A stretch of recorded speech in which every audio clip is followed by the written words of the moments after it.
गुरुजी महाराज, उपस्थित इन बाहरी आँखों की अदृश्य शक्तियाँ, महापुरुषगण, दैवी शक्तियाँ,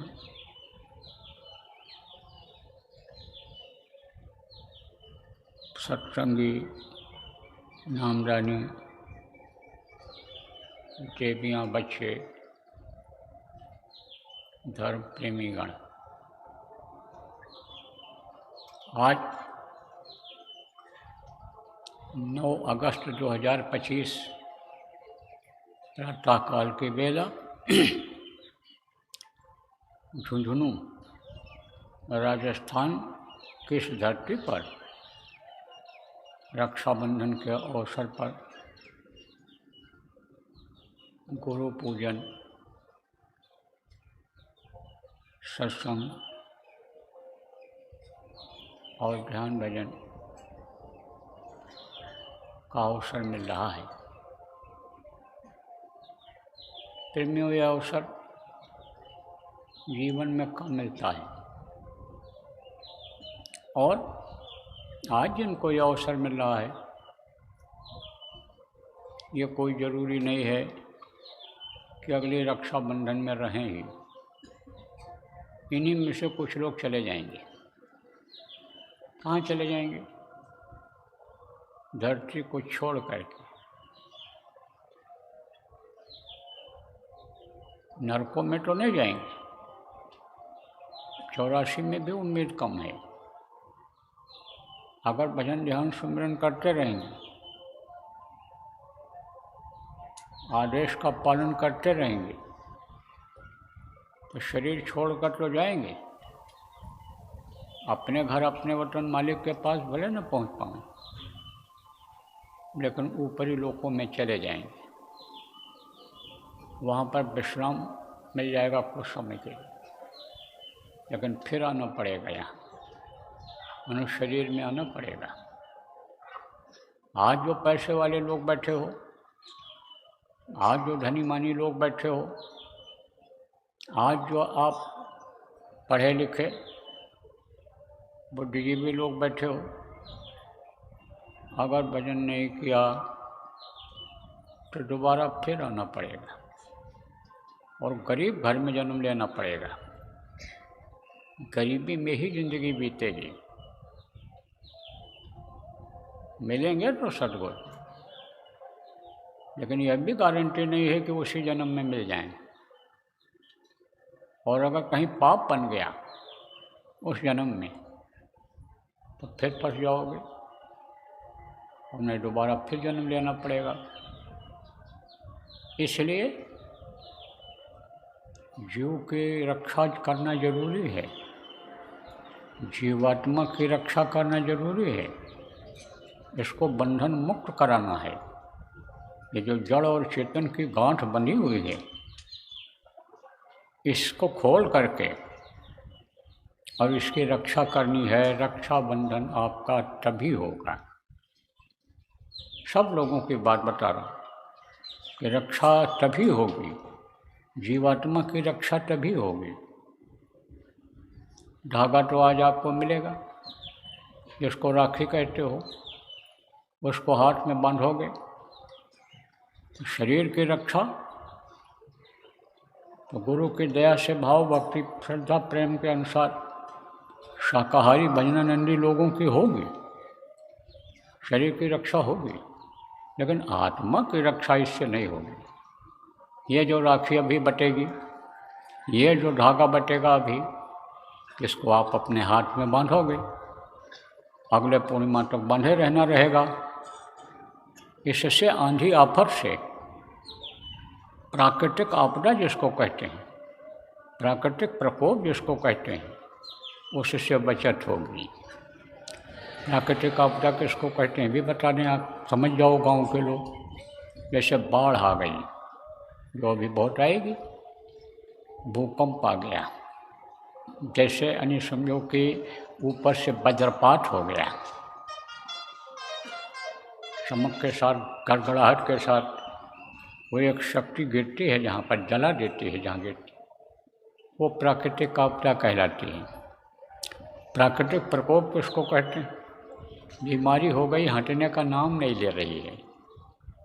आग लग गई जंगल में तो बुझने का नाम नहीं ले रही है। बारिश हो रही है तो झमाझम बारिश हो ही रही है, तब उसको कहते हैं प्राकृतिक प्रकोप। प्राकृतिक प्रकोप और प्राकृतिक आपदा में बचत तो होगी इससे, किससे? इस धागा से। और जो लोग यहाँ आए हो प्रसाद खाओगे अपने हाथ से लेकर के, लेकिन आत्मा की रक्षा नहीं हो। क्यों? क्योंकि ये बंधी हुई है। आपको बताया था कि ये बंधी हुई है जीवात्मा, 8 गांठ में बंधी है। 14 15 17 रसरी बांध दिया तो बौबितान आपको सुनाया गया है। इसके अलावा भी बंधन के बारे में बताया गया। पहला बंधन पड़ा देह का, दूसरा त्रियाजान, तीसरा बंधन पुत्र विचारो, चौथा नाटीमान। और नाटी के कौन नाटी हो वही वाको कौन ठिकान। धन संपत्ति और हाथ हवेली, यह बंधन क्या करूं बखान। 14 15 17 रसरी बांध दिया तो बौबितान। मरे बिना तुम छूटो नहीं, जीते जी धर सुनो न कान। आज तो बताया गया है, पहले कई बार बताया गया, लेकिन मोटा मोटा बता देता हूँ। यह शरीर मिल गया आपको, अब खाने का इंतजाम करना जरूरी हो गया शरीर को चलाने के लिए, क्योंकि काम इसी से करना है। चाहे भजन भाव भक्ति का हो, चाहे सेवा का हो, चाहे संगत की सेवा का हो, गुरु के आदेश का पालन करना हो, चाहे गृहस्थी चलानी हो, इसको स्वस्थ रखना जरूरी है। ठंडी गर्मी से बचाने का कपड़े का इंतजाम करना है, घर बनाना है, बाल बच्चों की देख रेख करनी है, फूल बगीचा लगाते हो कि जिससे अच्छी हवा मिले, प्राकृतिक हवा मिले, उसको भी सिंचाई गुड़ाई जरूरी है। अनाज उगाते हो, नौकरी करते, व्यापार करते हो, तो समझो ये भी जरूरी है। शरीर के नाते ही औरत आ गई, उसका भी देख रेख जरूरी है, जिम्मेदारी होती है, और रक्षा करना उसका। हाथ पकड़ करके जब लाते हो वादा करके कि जीवन भर साथ निभाएंगे, तो निभाना पड़ता है। फर्ज तो अदा करना ही करना पड़ता है। और अगर आप उसको नामदानी बना दोगे तो आपको सहयोग करने लगेगी, और अगर दुनियादार रहेगी तब सहयोग नहीं करेगी। परमात्मा ज़्यादा समय देना पड़ेगा, उसके सुख सुविधा का ध्यान रखना पड़ेगा।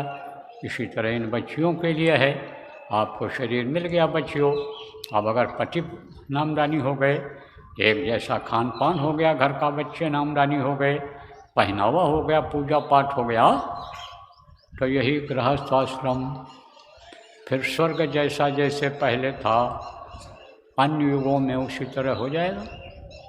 और नहीं तो खींचातानी होगी, लड़का अपनी तरफ खींचेगा, बहू अपनी तरफ खींचेगी, औरत अपना चलाना चाहेगी, पति अपना चलाना चाहेंगे, सास ससुर अपना चलाना चाहेंगे, माता पिता अपना चलाना चाहेंगे, तो उसी में खींचातानी हो, उसी में टेंशन होता है। घर छोड़ करके आदमी भगता है, औरतें जल करके जहर खा के मारती हैं, तो दुर्दशा हो जाती है। तो अब ये परिवार बच्चा पैदा किया, अब उसकी भी देख रेख जरूरी है। दूध पिलाना बच्चे को जरूरी है, बच्चियों के लिए उनको तेल मालिश जरूरी है, हड्डियों को मजबूत करने के लिए। खेल खिलाना आपके लिए ज़रूरी है कि दौड़ लगाना सीख जाए, चलना फिरना सीख जाए। पढ़ाना ज़रूरी है, योग बनाना ज़रूरी है। एक जिम्मेदारी वो भी बढ़ गई। 24 घंटे का समय है, उसी में से उसके लिए भी आपको निकालना है। और लड़के के लड़का पैदा हो गया, उसके लड़का पैदा हो गया, तो लाइबिलिटी जिसको जिम्मेदारी कहते हैं वो और बढ़ गई। रहने का 3.5 हाथ का जगह चाहिए, और कई मकान बनाते चले गए। एक कमरे में पति पत्नी रह सकते हैं, एक कमरे में 2 भाई रह सकते हैं, एक कमरे में 2 बहनें रह सकती हैं, लेकिन हर बच्चे के लिए कमरा, छोटे बच्चे का पढ़ाई का अलग कमरा, सोने का अलग कमरा, ड्राइंग रूम अलग है, हर सब बच्चों का ड्राइंग रूम अलग है। बनाते बढ़ाते चले जा रहे हैं। सोने के लिए तो 3.5 हाथ की जगह चाहिए, पेट भरने के लिए तो रोटी चाहिए, 2 खा लो, 4 खा लो, 6 खा लो, लेकिन आवश्यकताएं आदमी की बढ़ती चली जा रही हैं। ज़रूरतें बढ़ती चली जा रही हैं, और जैसे जैसे ज़रूरतें बढ़ती जा रही हैं फंसाव बढ़ता चला जा रहा है। एक दुकान थी 4 दुकान खोल लिया, एक कारखाना है हविष और लालच, बस 2 कारखाने 4 कारखाने लगा दिए, अब फंसाव और बढ़ गया। एक ट्रक थी 4 ट्रक मंगा लिया। रात को फ़ोन आया 12 बजे, गाड़ी लड़ गई, एक्सीडेंट हो गया, पलट गई, आदमी मर गया, खड़ा कर लिया पुलिस वालों ने। और रात को गाड़ी उठाओ, भग कर के जाओ, नहीं गाड़ी है बाइक से जाओ, ट्रेन बस पकड़ो, जाओ वहाँ सुलह करो, समझौता करो, वहाँ पर जुर्माना भरो, गाड़ी बनवाओ। तो अब ये क्या है? बहुत धन संपत्ति हो गई, कैसे संभालें, कहाँ लगाएं, क्या करें? 16 15 17 शरीर। आप ये समझो ये 5 हैं। क्या है ये? आप ये समझो काम है, क्रोध है, लोभ है, अहंकार है, ये ये बना दिया उन्होंने। और क्या? ये बंधन जल पृथ्वी अग्नि वायु और आकाश, ये समझो कि ये बंधन है। 5 ये हैं और 3 ये गुण, रजोगुण, तमोगुण, सत्वगुण, 8 ये हो गए। और आप ये समझो सतल रसरी, आप ये समझो 3 ये और 4 ये, और मन चित्त बुद्धि और अहंकार, तो 4 3 7 ये हो गए, रजोगुण तमोगुण सत्वगुण। तो ये समझो कि ये क्या है? ये बंधन है। तो इसमें ये जीवात्मा बंध गई, अब निकल नहीं सकती। निकलेगी कब? जब कोई बंदी छोर मिलेगा, बंधन से मुक्त होने का रास्ता निकालेगा, बताएगा। तो बंदी छोर कौन होते हैं? बंदी छोर गुरु होते हैं, समर्थ गुरु होते हैं बंदी छोर, वो बंधन से मुक्त कराते हैं। देखो तरह तरह के जीव गुरु महाराज के पास आए, और आप भी तरह तरह के जीव हो, अलग अलग योनियों से आए हुए हो, लेकिन सबके बंधन से मुक्त होने का रास्ता सत्संगों में मिलता है, गुरु महाराज के मिला है और बताया जा रहा है। एक महात्मा जी थे, तो उन्होंने उपदेश किया अपने बच्चों को, भक्तों को उपदेश किया और कहा जाओ और तुम इससे और लोगों को फ़ायदा दिलाओ, जो फ़ायदा तुमको सत्संग सुनने से, भजन करने से मिला, उसको और लोगों को बताओ, उनको भी फ़ायदा हो, वो भी तकलीफ़ों से मुक्त हों, वो भी अपनी गांठ को खोलें, मुक्ति मोक्ष प्राप्त कर लें। जैसे आप प्रचारकों को बताया जाता है भाई प्रचार करो, सत्संगियों को बताया जाता है प्रचार करो, ये जो आपको लाभ मिला है, ये जो ज्ञान मिला है, इसको बांटो, समझाओ और बताओ ये जो सुनते हो। इसी तरह से उन्होंने उपदेश किया अपने शिष्यों को कि जाओ अब तुम प्रचार करो। तो तैयारी करने लगे लोग। उसमें से एक आदमी ने कहा, सीधा साधा भोला भाला था, आप कुछ लोग तो पढ़े लिखे हो, अपने पढ़ी लिखी बुद्धि लगाओगे, उस हिसाब से पढ़े लिखे लोगों को समझाओगे, और कुछ कम पढ़े लिखे लोग हो, गांव के रहने वाले हो, सीधे साधे हो, कमाने और खाने वाले हो, दिन में कमाते हो, सुमिरन ध्यान भजन करके सो जाते हो, तो आप ऐसे भी लोग हो। ऐसे ही एक था, उसमें कम पढ़ा लिखा था, लेकिन भगत पूरा का पूरा था। देखो ये हमने देखा, कम पढ़े लिखे लोग हैं, बहुत तेज अकल के नहीं हैं, और उनको कोई बात बता दो, रटा दो, तो वो बहुत पक्का काम करते हैं, परफेक्ट वर्क जिसको इंग्लिश में कहते हैं। और पढ़े लिखे लोग अपना तर्क वितर्क करते हैं, वो बुद्धि की पहलवानी करते हैं, उठा पटकी जिसको कहते हैं, उसके बाद तब आगे बढ़ते हैं। कभी अकल लग भी जाती है और कभी फेल भी हो जाते हैं। तो सीधा साधा था, तो उसने कहा गुरुजी क्या प्रचार करेंगे, हमारे समझ में नहीं आ रहा है। तो गुरु ने कहा तू जा दरवाजे दरवाजे और यही कहना, गुरु बंदी छोड़, गुरु बंदी छोड़, गुरु बंदी छोड़, गुरु बंदी छोड़। तब कहा तो कहते हुए चले जाएंगे, अरे तू साधु वेश में है, दरवाजे पर जाके कहना कोई दे देगा, कुछ तो ले लेना, चावल चून ले लेना, तू ले आना, यहाँ भंडार में बन जाएगा श्रद्धा प्रेम से जो कोई देगा। तो गया प्रचार करने लगा। तो एक दरवाजे पर तोता लटका हुआ था पिंजरे में। तो तोते ने कहा कि भाई बंदी छोड़ माने क्या होता है? तब उसने कहा बंधन से मुक्ति होती है।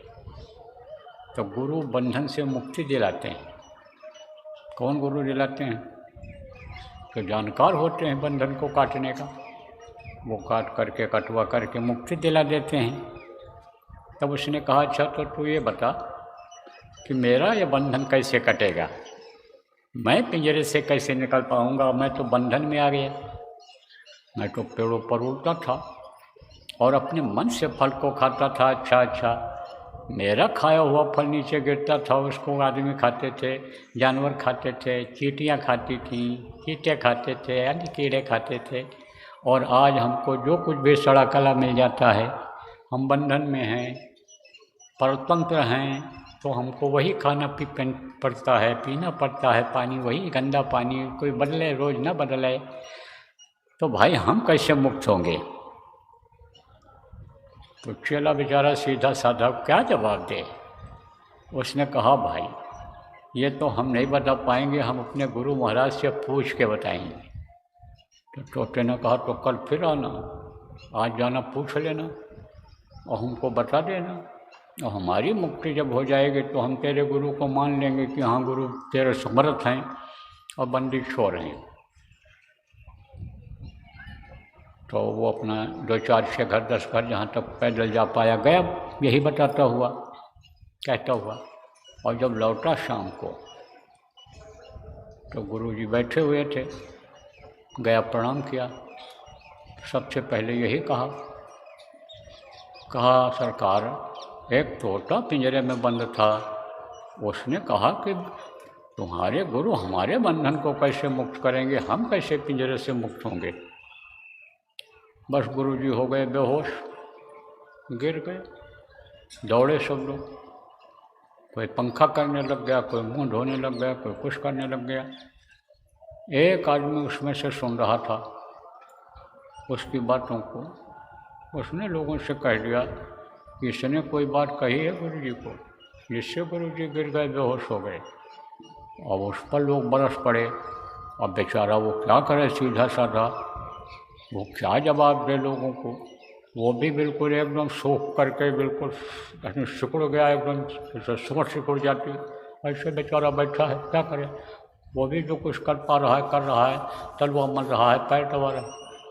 थोड़ी देर के बाद, करीब आधा घंटा के बाद गुरुजी फिर आँख खोले, उठ गए, जैसे रोज़ काम करते थे, जैसे रोज़ चलते फिरते थे, हंसते बोलते थे, फिर हंसने बोलने लग गए उसी तरह से।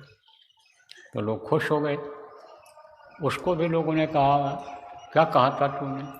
सीधा साधा था बेचारा, बता दिया, लेकिन कोई फिर कुछ नहीं बोला है, क्योंकि गुरुजी ठीक हो गए और गुरुजी हंसने बोलने लग गए, जैसे पहले थे उससे भी ज़्यादा प्रसन्नचित्त दिखने लग गए। लेकिन वो डरा डरा सा रहा कि रात को तो नहीं बोल रहे हैं, सुबह ना पिटाई करते हैं लोग। सुबह सुबह जल्दी ही निकल गया और पहुंचा दरवाजे पर बोलते हुए लोगों के जहाँ तोता था। तो कहा भाई, तोते ने कहा भाई पूछा? अरे भाई पूछा क्या, जान का खतरा तुमने पैदा कर दिया, ऐसा सवाल कर लिया। मैं तो वहाँ पहुँचा, पूछा जैसे तैसे गुरुजी बेहोश हो गए, बहुत देर तक बेहोश रहे। हम तो डर गए कि ये चेला लोग ही हम पर न बरस पड़ें या हमारे गुरुजी को कुछ न हो जाए। हम तो भैया बहुत परेशान हो गए, आपने कैसा सवाल कर दिया। बस तोता बेहोश हो गया, तोता गिर गया उसी में। अब ये सोचा ये भी एक आफत आ गई, गुरुजी से कहा वो बेहोश हो गए और गुरुजी की बात बताया, तोता बेहोश हो गया। अब यह तो तुरंत बढ़ गया आगे, और आगे बढ़ गया। तब तक वो घर की मालकिन आई, देखी कि तोता तो मर गया।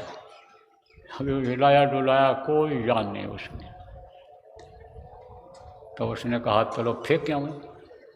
तो दूसरे दरवाजे से ही उसको लेकर के गई। उधर से ही रास्ता था जिधर ये गया था, उधर से ले गए, वहाँ छोड़ करके चली गई, डाल करके नीचे। धीरे से ऐसे डाल दिया नीचे, और पिंजरा लेकर जब लौटी तो जैसे लौटने लगी तैसे तोता उड़ गया, और उड़ करके गया आगे पेड़ पर, डाल पर बैठ गया। और जब ये इधर से गया तब बोला, मैं तुम्हारे गुरु का इशारा समझ गया। और देखो जैसे गुरु जी बेहोश होकर के बताए कि दुनिया को भूल जाओ, होश में न रहो, उस वक्त पर प्रभु में लीन हो जाओ जब भजन करो। तो मैं बेहोश हो गया तो बंधन से मुक्त हो गया। प्रेमियों, बताया तो जाता है, गुरु महाराज ने भी बताया कि भजन करो, ध्यान करो, स्मरण करो, जो भी करो उसमें मन लगाओ। जैसे मन लगा कर भोजन बनाती हो बच्चियों, मन लगा करके खेत की गुड़ाई जुताई करते हो, मन लगा करके बिजनेस व्यापार करते हो, नौकरी करते हो, तब उसमें तरक्की हो जाती है। ऐसे इसमें मन लगा के भजन करो। उस वक्त पर आप भूले रहते हो, क्या भूले रहते हो? आपको पेशाब भी महसूस हो, लेकिन काम जरूरी है तो उस काम को करते रहते हो। और जब नहीं बर्दाश्त हो पाता है तब जाते हो पेशाब करने के लिए, भूख लगती है, ज़रूरी काम करके फिर खाते हो, भूख का पता नहीं रहता है, काम दिखाई पड़ता है। ऐसे वो ध्यान में रहना चाहिए कि हम सुमिरन कर रहे हैं, तो कहीं ऐसा ना हो खंडित हो जाए। जिनके नाम को लेना है उनके रूप को हम याद न कर पाएँ तो हमारा सुमिरन न पके, सुमिरन न पूरा हो। ध्यान का हमारा जो ये समय है वो न बर्बाद हो जाए, ध्यान न लग पावे, हमारा मन इधर उधर चला जाए, ये ध्यान रखना चाहिए। तो अब आपको बताऊंगा कि बंधन से मुक्ति कैसे मिलेगी। मुक्ति आपका इतना आसान नहीं है बंधन को खोलना। अनुसूचित पुराण को वह उपाय कह उपाय और छूट न अधिक भाई आपको समझाया गया है कि बहुत कोशिश किया लेकिन गांठ नहीं खुल पाई। उसका दो कारण ये रहा, यही एक तो मन की खुरापात, बड़े बड़े पंडित जोर लगाया, नहीं भूत मन वश में आया, लाख करो तदबीर प्यारे गुरु बिना, सूना मनुष्य शरीर प्यारे गुरु बिना। समर्थ गुरु नहीं मिले, शिक्षा देने वाले नहीं मिले, समझाने बताने वाले नहीं मिले, कराने वाले नहीं मिले, करने में मदद करने वाले नहीं मिले, इसलिए फंस चले गए। दूसरा कारण यह है कि ये जो शक्तियाँ हैं, दैवी शक्ति जिसको कहा गया है, ये देवी और ये जो देवता हैं जिनके अधीन ये शरीर है, जिनके अधीन ये मन है, जिनके अधीन ये चित्त है, अहंकार है, ये जिनके अधीन में, वो लोग नहीं चाहते हैं।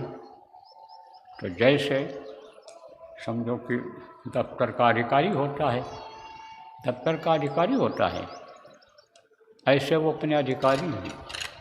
कौन? दफ्तर का जो अधिकारी होता है, उसके काम के आधार पर उसको खुश रख करके तनख्वाह में लिया जा सकता है। अधिकारी को जो नाराज़ कर देते हैं उनका नुकसान ही होता है। मान लो आपको किसी को पैसा रुपया देना है, बाकी हो, राशन वाले को देना है, तेल वाले को देना है, मसाला वाले को देना है आपको, और 10 दिन बाद तनख्वाह मिली तो वो तो ब्याज जोड़ लेगा, नहीं भी कुछ कहेगा तो ब्याज जोड़ लेगा, दाम बढ़ा करके यानी समझो सामान बेचेगा, क्योंकि उसको भी ब्याज पड़ जाता है, उधार लाता है जब सामान। तो अब आप ये समझो अधिकारी को खुश रखना ज़रूरी है, तभी यानी समझो कि आपको कुछ मिलेगा। तो ये नहीं चाहते हैं। कौन नहीं चाहता है? ये जिन्होंने शरीर ये बनाया है, जो इसकी देख रेख परवरिश करते हैं, और जो इसके मालिक हैं जीवात्मा को निकाल कर शरीर को खाली कराने के लिए, ये नहीं चाहते हैं। तो आपको बताया सृष्टि की उत्पत्ति ब्रह्मा करते हैं, और विष्णु पालन का काम करते हैं, और शिव संहार का काम करते हैं, और इनकी तीनों की माँ है आद्या महाशक्ति। तो ये चारों लगे हुए हैं, ये नहीं निकलने देना चाहते हैं। कहाँ नहीं जाने देना चाहते हैं? अपने धाम, अपने घर अपने पिता के पास ये नहीं पहुंचने देना चाहते हैं। ये मांग करके लाए हैं, ये सोचते हैं कि ये जो सबके सब जब चले जाएंगे, काल भगवान यही सोचते हैं कि जब सबके सब ये चले जाएंगे तो ये खाली हो जाएगा मृत्युलोक, यह नरक बनाना हमारा ये बेकार हो जाएगा, हर जीव अगर पार हो जाएगा। तो वो ये नहीं चाहते हैं। तो संत जब आते हैं तो उनकी बातों को काट नहीं सकते हैं, मिट नहीं सकते हैं, उनके सामने टिक नहीं सकते हैं, लेकिन बाधा तो डालते हैं। कैसे बाधा डालते हैं ये भी आपको बता दें। आपको बताया था कल कि मन की डोरी माया के हाथ में है और चित्त की डोरी ब्रह्मा के हाथ में है, बुद्धि की डोरी विष्णु के हाथ में है और समझो कि अहंकार की डोरी शिव के हाथ में है। तो ये डोरी को खींच देते हैं। कैसे ये भी बता दें बाप को। जैसे आप किसी के यहाँ घर में गए, नोटों की गड्डी रखी है या सोना रखा है, चांदी हीरा रखा है और आपने देख लिया और वो चला गया चाय पानी का इंतजाम करने, सामान लेने, तो आपका मन कहेगा कि लाओ इसको उठा के रख लें, एक हीरा का टुकड़ा मिल जाएगा इसमें से, रख लेंगे अगर, तो आप पे समझो कि बहुत कुछ हमारे पास हो जाएगा, तरक्की कर जाएंगे। ये यानी आपकी इच्छा हुई, इच्छा जगी आपकी, ये इच्छा हुई कि इसको रख लें। चित्त से आपने चिंतन किया कि हाँ इसको ले लिया जाए, रख लिया जाए। तब तक विष्णु ने कहा कि नहीं नहीं, चोरी करना पाप है। उन्होंने डोरी को खींच दिया, सतोगुणी डोरी रहती है उनकी, तो उन्होंने खींच दिया। रजोगुणी डोरी जब खींचा तो यानी समझो कि इच्छा हुई, चित्त ने चिंतन किया कि ले लिया जाए। अब उन्होंने जब सतोगुणी डोरी खींचा तब आप समझो ये ज्ञान हुआ कि नहीं चोरी करना पाप है, तब कहोगे नहीं नहीं नहीं उठाएंगे। तब तक फट से डोरी खींच देंगे कौन? शिव जी, अहंकार आ जाएगा। अरे कौन देख रहा है, कौन देख रहा है, उठाओ रखो और देखा जाएगा, रुपया पैसा हो जाएगा तो मुकदमा लड़ जाएंगे उसी पैसे से और फिर देना पड़ेगा। सिविल कोर्ट में चलेगा, हाई कोर्ट में चलेगा, सुप्रीम कोर्ट में चलेगा। अब तब तक तो बेच बाज के बैंक में जमा कर देंगे, ब्याज से लड़ते रहेंगे। बस अहंकार आ गया और आपने चोरी कर लिया तो पाप लग गया कि नहीं? चोरी करना पाप होता है, धोखा देना पाप होता है, जीव हत्या करना बहुत बड़ा पाप होता है, धोखा देना, बेईमानी करना, यह सब पाप होता है। तो पाप हो गया, पाप हो गया तो अब उसकी सज़ा भोगनी पड़ेगी इसी शरीर से, और शरीर से न भोग पाए ज़्यादा हो गया तो शरीर छूटने के बाद नरकों में 84 में सज़ा भोगनी पड़ेगी कर्मों की। पूरे कर्म भी बन जाते हैं, यही बना देते हैं, क्योंकि ये पुण्य और पाप जब से बना तब से बंधन में बंध गया आदमी। पूरे कर्म भी जो है ये भी नहीं निकलने देता है। क्यों? क्योंकि पाप पुण्य जब दोनों नासे तब माँ में मम प्रवास है। पुण्य अगर रह जाएगा तो भी आपको जन्म लेना पड़ेगा, राजा महाराजा के यहाँ जन्म लोगे, ज़्यादा पुण्य हो जाएगा, देवता खुश हो जाएंगे आपसे पुण्य करने से, तो मरने के बाद उनके लोकों में जाकर रहना पड़ेगा, लेकिन निकल नहीं पाओगे वहाँ से, फिर आना पड़ेगा मनुष्य शरीर में। तो ये दोनों एक तरह से संत मत के हिसाब से बाधक हैं। अब पुण्य कैसे बनता है ये भी आपको बता दें। जैसे दरवाजे पर कोई आया भूखा है, कहता है माई एक रोटी दे दो, भाई भूख लगी है 2 रोटी दिला दो। अब आपने सोचा, चित्त से चिंतन किया कि हाँ दे दिया जाए, इसको दे दिया जाए। तब तक माया ने मन की डोर को खींच लिया और संकल्प विकल्प होने लग गया कि दिया जाए कि न दिया जाए, दिया जाए कि न दिया जाए। तब तक विष्णु ने डोर को खींच दिया, कहा दे दिया जाए, दे दिया जाए, देने से पूरी बन जाएगा। रोटी खिलाना, पानी पिलाना पूरी का काम होता है। फिर माया ने कहा भाई दिया जाए न दिया जाए, फिर खींचा उसने, दिया जाए न दिया जाए, फिर संकल्प विकल्प होने लग गया। तब तक शिव ने डोरी खींच दिया, अहंकार आ गया, अरे ते तो कोई कमी है। पहले ये सोच रहे थे कि रोटी पता नहीं हो, घर में न हो, दोबारा फिर न बनाना पड़े रोटी दिलाने इसको, यही सब संकल्प विकल्प हो रहा था। आप लोग भी सोच रही थी बच्चियों कि कहीं ऐसा ना हो कम पड़ जाए, बनाया है पूरे परिवार के लिए रोज जितना बनाते थे। उस समय ये भूल जाएगा कि बरकत मिल जाती है।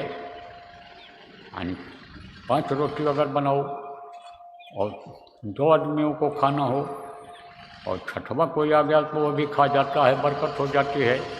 कभी कभी देखो थोड़ा ही आदमी खाता है तो मन भर जाता है, और कभी कभी पूरा पेट भरता है, बिल्कुल नगाड़ा तन जाता है, पेट के नगाड़े जैसा हो जाता है, तो भी मन नहीं भरता है, इच्छा की तृप्ति नहीं होती है। तो ये भूल गया। अब अहंकार आया वहाँ पर, खींचा डोरी अहंकार की। किसने खींचा? खींचा शिव जी ने। अरे दे दो, दे दो, कमी नहीं है, बन जाएगा, फिर बन जाएगा, बना देंगे। और दे दिया, भूखे को रोटी खिला दिया। अब पूड़ी बन गया, पूड़ी बन गया तो अब पूड़ी बहुत इकट्ठा हो गया तो भी फंस गए। तो पूड़ी करने से क्या मिलता है? पूड़ी करने से यानी शरीर की रक्षा होती है, कपड़ा किसी दे दो तो कपड़े की कमी नहीं होती है, अनाज खिला दो अनाज की कमी नहीं होती है, मदद कर दो कोई ना कोई तुम्हारा भी मदद करने वाला तैयार हो जाता है। लेकिन जीवात्मा का उद्धार उससे नहीं होता है। जीवात्मा अपने घर पूड़ी से नहीं पहुंच पाती है और पाप करने से फंस ही जाती है। तो इस तरह से अन्य फंसाव है, गांठ नहीं खुलती है। लेकिन जब बंदी छोर मिल जाते हैं, गुरु महाराज जैसे समरस गुरु मिल जाते हैं और वो बंधन काटने का उपाय बता देते हैं, गांठ खोल करके यानी बंधन खोल करके और रक्षा करने का उपाय बता देते हैं, और उस उपाय में लग जाते हैं तो भी बाधा आती है। कैसे आती है ये भी बता दें। देखो ये मनुष्य शरीर है, मनुष्य शरीर है, ये बताया आपको 5 तत्व से बना है। जन्म अस्त्र प्रणामी विद्य 6 शक्तियों से माँ के पेट में तैयार हुआ है, और जीवात्मा यहाँ पर दोनों आँखों के बीच में बैठा दी गई है। यहीं से इस पूरे शरीर को ये चलाती है। 10 प्रकार के जो प्राण हैं वो भी इसी के ताकत से चलते हैं, और ये जो 72,000 नाड़ियाँ हैं यह भी चलती हैं, लाखों की संख्या में नसें हैं, यह भी उसी के ताकत से काम करती हैं। कि जितना भी हड्डी पसली ये सब है उसी की ताकत से, जीवात्मा के ताकत से ये चलता है, उसी से ये चलता है, वही सब कुछ है। तो कहाँ बैठी है? इन्हीं दोनों आँखों के बीच में बैठी है। लेकिन इतनी ताकत है उसमें कि उसकी जो रेंज है, ताकत है, जो पावर है पूरे शरीर में काम करता है। इसमें चक्र हैं, गूढ़ा चक्र है, या नाभि चक्र है, इंद्रिय चक्र है, नाभि चक्र है, हृदय चक्र है, कंठ चक्र है। चक्र किसको कहते हैं? ऐसे ऐसे जो चलता है। तो कमल हैं वो चलायमान होते हैं, और जब तक कमल में शक्ति रहती है तब तक वो अंग जो है सक्रिय रहता है। सक्रिय मतलब काम करता रहता है। जैसे ये नाभि चक्र है, नाभि यहाँ कमल है, तो ये जब अपना काम करता रहता है तो पचाव होता है, भोजन पचता है, खून बनता है, यानी समझो जब बंद हो जाता है तब, या कमज़ोर पड़ता है जब, तब दिक्कत आती है। मल त्याग वाला भी गुदा चक्र है, वहाँ पर यानी कमल है, 4 दल का कमल है। तो इस तरह से 6 दल का कमल, 16 दल माने पत्ता का कमल, ये सब कमल है। तो ये जब जीवात्मा के निकलने का समय आता है तब ये ऐसे नीचे झुक जाते हैं, जैसे मुरझा जाता है कमल का फूल, ऐसे हो जाता है। और जब खिलता है तो ऐसे रहता है एकदम से, ऐसे जैसे बच्चे का हो। जब बच्चा खिलता है एकदम से एक्टिव जिसको कहते हैं रहता है, सक्रिय रहता है, तो इसमें कमल हैं। और इन कमलों पर देवताओं की परछाई पड़ती है। तो पहले के समय में इन्हीं चक्रों का लोग भेदन करते थे, जिसको योग कहते थे, अष्टांग योग, हठ योग कहते थे, प्राणायाम जिसको कहा, यह सब क्रियाएं थीं उस समय पर। लेकिन अब उसको करने की ज़रूरत नहीं है। शरीर को स्वस्थ रखने के लिए आप प्राणायाम भले कर लो, लेकिन शरीर को उससे लाभ मिलेगा, जीवात्मा को उससे कोई लाभ नहीं मिलेगा। जीवात्मा तो वैसे कि वैसे बंधी रह जाएगी और बंधन में ही बंधे बंधे पूरा जीवन खत्म हो जाएगा। जीवात्मा का बंधन कैसे कटेगा वो मैं भी आपको बताऊंगा। तो अब आप ये समझो प्रेमियों कि ये जब ध्यान लगाते हैं, ध्यान जब लगाते हैं तब इधर से ध्यान हटता है, किधर से, पैर की तरफ से। बताया जाता ना कि दूर देखो, दोनों आँखों से दूर देखो, तो नीचे नहीं देखना चाहिए। बहुत से लोग बैठते हैं तो ऐसे झुक जाते हैं, सामने देखना चाहिए। बहुत तन के न बैठ पाओ कोई ज़रूरी नहीं, लेकिन अभ्यास के समय में, प्रैक्टिस के समय में आप ऐसे बैठो और सामने देखो, दूर देखो। जब आँख खुल जाए, कान खुल जाए, तब कोई दिक्कत नहीं है। कभी भी कहीं भी आँख बंद कर लो, किसी भी हालत में बंद कर लो, कान से किसी भी हालत में सुनो। फिर तो आँख न मूंदे, कान न मूंदे, बंद भी नहीं करना पड़ता है। आँख न मूंदे, कान न मूंदे, हंसे कंठ निहारे, खुश होकर जीवात्मा कंठ बने पति परमेश्वर पिता को दर्शन करती है। तो अब आप ये समझो प्रेमी कि यानी सामने देखो, तो सामने देखोगे तो भूलेगा ये। नीचे देखोगे तो याद आएगा कि अंगूठा ये गंदा है, पैर गंदा है, ये जांघ के ऊपर धोती है। और नीचे न देखोगे, ऊपर देखोगे तो कुछ भी है नहीं पता। तो इधर से ध्यान हटा, और जब इधर से ध्यान हटाओगे तो मन भी हट जाएगा। इधर से मन और सूरज जीवात्मा एक साथ में है। एक सिक्का जैसे होता है तो उसका दो यानी पार्ट होता है, यानी हेड टेल जिसको कहते हैं। यानी एक तरफ कुछ लिखा रहता है, दूसरी तरफ दूसरी चीज़ लिखी रहती है। तो जैसे सिक्का तो एक ही होता है, रुपया एक ही होता है, लेकिन पहलू उसके दो होते हैं, दोनों तरफ लिखा पढ़ी होती है, एक जैसा नहीं होता है। इसी तरह से समझो कि हाँ तो ये अलग अलग लेकिन एकदम जुड़ गए हैं, एक में मिल गए हैं। ये मन और ये सूरज, मन और ये जीवात्मा, ये जो इसमें बंधन में आया तो ये जीव हो गया। पहले ये शिव कहलाता था, ऊपर जाता है तो शिव कहलाता है। और मानसरोवर है, ये ब्रह्म लोक के बीच में है। तो वहाँ पर जब स्नान कर लेता है तो हंस रूप हो जाता है। जैसे हंस निर्मल होता है, एकदम से देखो हंस साफ दिखता है, कहीं भी कोई दाग, कोई गंदगी नहीं रहती है। ऐसे इसकी गंदगी जब उतर जाती है तब ये सूरज कहलाती है। मानसरोवर में स्नान करने के बाद फिर जो है सतलोक की जीवात्माएँ आती हैं और गाजे बाजे के साथ, स्वागत के साथ, जैसे माला पहना करके ले जाया जाता है किसी को, उसी तरह से इसको ले जाती हैं। तब ये फिर नीचे नहीं उतरती है जीवात्मा। तो आपको मैं बता रहा था प्रेमी कि इधर से जब ध्यान हटाते हैं तो जो पावर फैली हुई है वो पावर इकट्ठा होती है।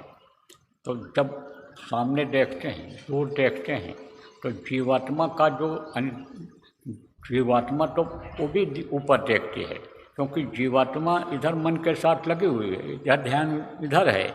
इधर से जब उधर जाता है तब जब वहाँ से खिसकती है, ऊपर की तरफ ये जाती है। और पावर जब बढ़ता है तो ये जो इसका स्थान है, ये उस स्थान से आगे बढ़ती है। तो ये चार दल के कमल आप ये जो हैं वो पार करना रहता है, ऊपर जाना रहता है।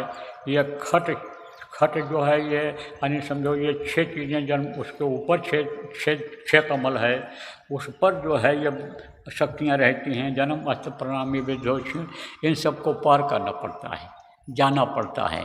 तब उस समय पर भी दिक्कत आती है।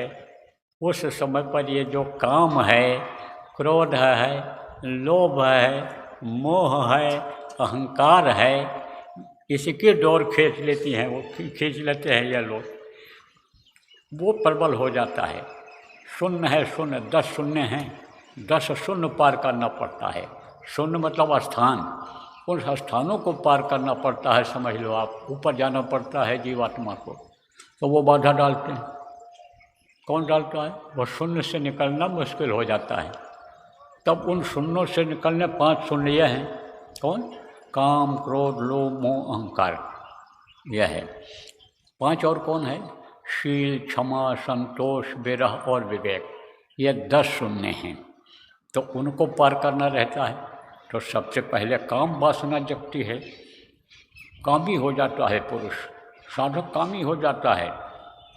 ये जरूर याद रहता है कि भाई पर स्त्री से दूर रहना, पराई स्त्री से दूर रहना, लेकिन ये भूल जाता है कि नारी पराई अपनी, भोगर नरके जाए, आग आग सब एक है, हाथ धरे जल जाए। भोग चाहे अपनी औरत से करो और चाहे दूसरे औरत से करो, लेकिन वीर तो क्षीण होगा, शक्ति तो निकलेगी, तो शरीर का ह्रास तो होगा। तो इस चीज़ को भूल जाता है, इस चीज़ को भूल जाता है कि सब लोगों ने कहा चलो चलो, सब कोई चलो, लेकिन पहुंचा बिरला कोई, एक कंचन एक कामिनी, दुर्गम घाटी दोए। कहा गया ये दुर्गम घाटी है। कंचन माने सोना, ये जो जड़ माया है, रुपया पैसा, ये बाधा डालती है आगे बढ़ने में, जाने में। और यह माया जिसको कहा गया चल माया, यानी आप फिर समझो कि चेतन माया, ये बाधा डालने लग जाती है। बहुत कामी हो जाता है पुरुष, औरतें बहुत कामी हो जाती हैं। अपना अगर समझो अपनी औरत न मिले, अपना पुरुष न मिले, तो मन यही कहता है कोई भी मिल जाए, तो वहाँ फंस जाता है, वहाँ फंस जाता है। फिर मान लो वहाँ से भी निकल गया किसी तरह से, तो आगे जब बढ़ा तो क्रोध की डोर खिंच जाती है। उस शून्य में से जब जाने लगते हैं, तो वो इसीलिए बनाया गया है कि रोका इनको, रुक जाए। तो क्रोधी हो जाता है आदमी, बात बात पर यानी गुस्सा करता है और नुकसान करने लगता है, मारपीट और ये सब करने लग जाता है। काम, क्रोध और लोभ उससे निकल गया। तो लोभ वाला जो है वो आप समझो कि पर लोभी हो जाता है। वो लोभ में बिल्कुल पागल रहता है, कहीं से भी मिल जाए, कुछ भी मिल जाए, किसी को नहीं बख्शता है, रिश्तेदार और बाप को भी अपने नहीं बख्शता है। लोभ में उसी में पाप भी बन जाता है। और फिर उसके बाद में फिर मोह का सुन आता है, तो मोह में साधक फंस जाता है। मोह सकल व्याधिन कर मूला, व्याध फिर व्याध पर व्याध शुरू हो जाता है, दिक्कत पर दिक्कत शुरू हो जाती है। और उससे जब निकला तो अहंकारी हो जाता है, अहंकार हो जाता है। छोटी छोटी बात पर अहंकार, अहंकारी आदमी आगे बढ़ पाता है, तरक्की कर पाता है कि अहंकारी को कोई पसंद करता है? कोई नहीं, तो उसमें फंस गया, नहीं आगे बढ़ पाया। लेकिन अगर बंदी छोर मिल गए, हमारे गुरु महाराज जैसे प्रेमियों गुरु मिल गए, तो उन्होंने तो एक निशाना बना लिया था कि हम आए वह देश से जहाँ तुम्हारो धाम, तुमको घर पहुँचाऊँ ना, एक हमारो काम, एक लक्ष्य एक उद्देश्य कि हम तुमको तुम्हारे घर पहुँचा दें। हम तो इसीलिए आए हैं इस धरती पर, भेजे गए हैं, सत्पुरुष ने भेजा है कि जाओ जीवों को निकाल करके ले आओ, कचरे में फंसे हुए हैं जीव, हमारे दुखी हैं, परेशान हैं, झेल रहे हैं, उनको निकाल करके ले आओ। तो हम तो भाई इसीलिए आए हैं। तो उन्होंने भी जैसे हम समझा रहे हैं प्रेमियों, ऐसे उन्होंने भी समझाया, उदाहरण दे करके सब बताया और समझाया। और जितने भी महात्मा महापुरुष इस धरती पर आए, सब लोग कुछ न कुछ बोल कर लिख करके चले गए कि ये सीख लेंगे, इनको जानकारी मिलेगी इसकी। तो कहा गया है गुरु माथे पर राखिए, चलिए आज्ञा माए, और कह कबीरता दास का 3 लोक भय नाहीं। गुरु को अगर मस्तक पर सवार रखो, गुरु अगर हमेशा हाजिर नाजिर, गुरु को हमेशा हाजिर नाजिर समझो तो समझो सबसे बचे रहोगे। अब मोटी बात आपको बता दी, अगर गुरु सामने रहें तो कोई गलती करोगे गुरु के सामने? पति के सामने औरत कोई बलचलनी करेगी? औरत इधर उधर और किसी पुरुष को देखेगी, किसी से बात करेगी? ऐसे ही अपने बड़ों से, पिता के सामने देखो, कोई बच्चा ऐसा कुछ नहीं बोलता, नहीं करता है। आप समझो इतनी मर्यादा थी पहले के समय में कि जिस चारपाई पर बाप बैठता था उस पर बेटा नहीं बैठता था। मर्यादा बहुत थी। बहुत पहले मैं उधर गया था आपके समझो कि मढ़ी समझो अमरकंटक की तरफ मध्य प्रदेश में, तो एक ठाकुर साहब थे। तो ठाकुर साहब के घर पर मैं जब गया तो थोड़ा देर से पहुंचा, रात हो गई। भोजन के आराम कर लिया। फिर वो लोग सब आए, उनके परिवार वाले। तो ठाकुर साहब चारपाई पर बैठे थे और सामने चारपाई पर हम बैठे थे। उसी पर हमारा बिस्तर लगवा दिया था उन्होंने। तो उनका पोता आया और उनका लड़का आया, तो वो दोनों नीचे बैठे। तो बैठने लगे तो हमने कहा कि जो है यहाँ बैठो, तो कहे नहीं। फिर हमने कहा, बहुत जोर दिया, तो उनके दरवाजे के सामने से चबूतरा सा बना था मिट्टी का, पहले लोग बनाते थे, उस पर बैठ गए वो। और लड़का आया तो नीचे ज़मीन में बैठ गया। तो हमने कहा, भैया तुम बैठ जाओ, चारपाई हमारी चारपाई पर आ जाओ। तब बोला, नहीं नहीं बाबा बैठे हैं। बाबा के सामने नहीं। इतनी मर्यादा थी, इतना सम्मान था। तो अब आप ये समझो कि गुरु जब को हाजिर नाजिर समझोगे तो बुराइयों से बचे रहोगे, पाप से बचे रहोगे। गुरुमुखता जरूरी है। गुरुमुखता किसको कहते हैं? गुरु का मुँह देखते रहो, हर हुक्म गुरु का फौरन ही तामील हो, सिर झुका रखो हरदम नमन के लिए। गुरु के हुक्म का पालन करते रहो, मुँह से निकले नहीं कि फौरन तामील करने का कोशिश करते रहो, पूरा करने की कोशिश करते रहो, समय से पूरा कर दो। जब भूख खत्म हो गई तो रोटी बनाने से क्या फ़ायदा? भूख लगी हुई है तो नमक रोटी दे दो, खा लेगा, पानी पी लेगा, मस्त हो जाएगा आदमी। और भूख खत्म हो गई, 36 प्रकार का भोजन बना के रखा तो खा पाएगा? नहीं खाता है, बेटा मन अब हट गया। अब कह दो थोड़ा ही थोड़ा ले लो, थोड़ा बहुत बेमन से खाएगा। तो ऐसे ही समझ लो, समय के साथ जो नहीं चलते हैं, पीछे रह जाते, कहते का वर्षा जब कृषि सुखाने, समय चूक पुण्य का पछताने। समय निकल गया तो पछताने से क्या होता है? खेती सूख गई तो सिंचाई नहीं करोगे, कुआं नहीं खोदोगे, सूख जाएगी तो सिंचाई, जब सूख गई तो कुआं खोदने सिंचाई करने से क्या फ़ायदा है? तो समय से काम करना चाहिए। तो जो आदेश का पालन करते हैं वही गुरुमुख कहलाते हैं। गुरुमुख उसी को कहते हैं कि गुरु जो भी कहे उसको किया जाए। तो गुरु महाराज देखो क्या कहते थे कि बराबर सुमिरन ध्यान भजन करते रहो, भक्ति करते छूटे मेरे प्राण, गुरु जी यही मांगूं सदा। यह प्रार्थना बोली जाती है कि गुरु भक्ति करते मेरे प्राण छूटें। गुरु जी हमको दया दो, कृपा दो, मेहरबानी करो, दया मांगते रहना चाहिए। क्यों? क्योंकि यह तन साधन ते नहीं होई, तुम्हारी कृपा पाओ कोई कोई। गोस्वामी जी महाराज बहुत पहले लिख गए थे कि कलयुग में बगैर गुरु की दया के नहीं हो सकता है। तो कभी आपने इस बात को कहा गुरु से कि हम नहीं बैठ पा रहे, हमारी सूरत नहीं चढ़ रही है? प्रार्थना करना चाहिए कि आपके हाथ में अब डोर चली गई, यानी मन की डोर चली गई, सूरत की डोर चली गई। जब आपने नामदान लिया, काल के हाथ से ले लिया, माया भी आपसे डरती है, मन पर उसका अंकुश नहीं रहता है आपकी दया से।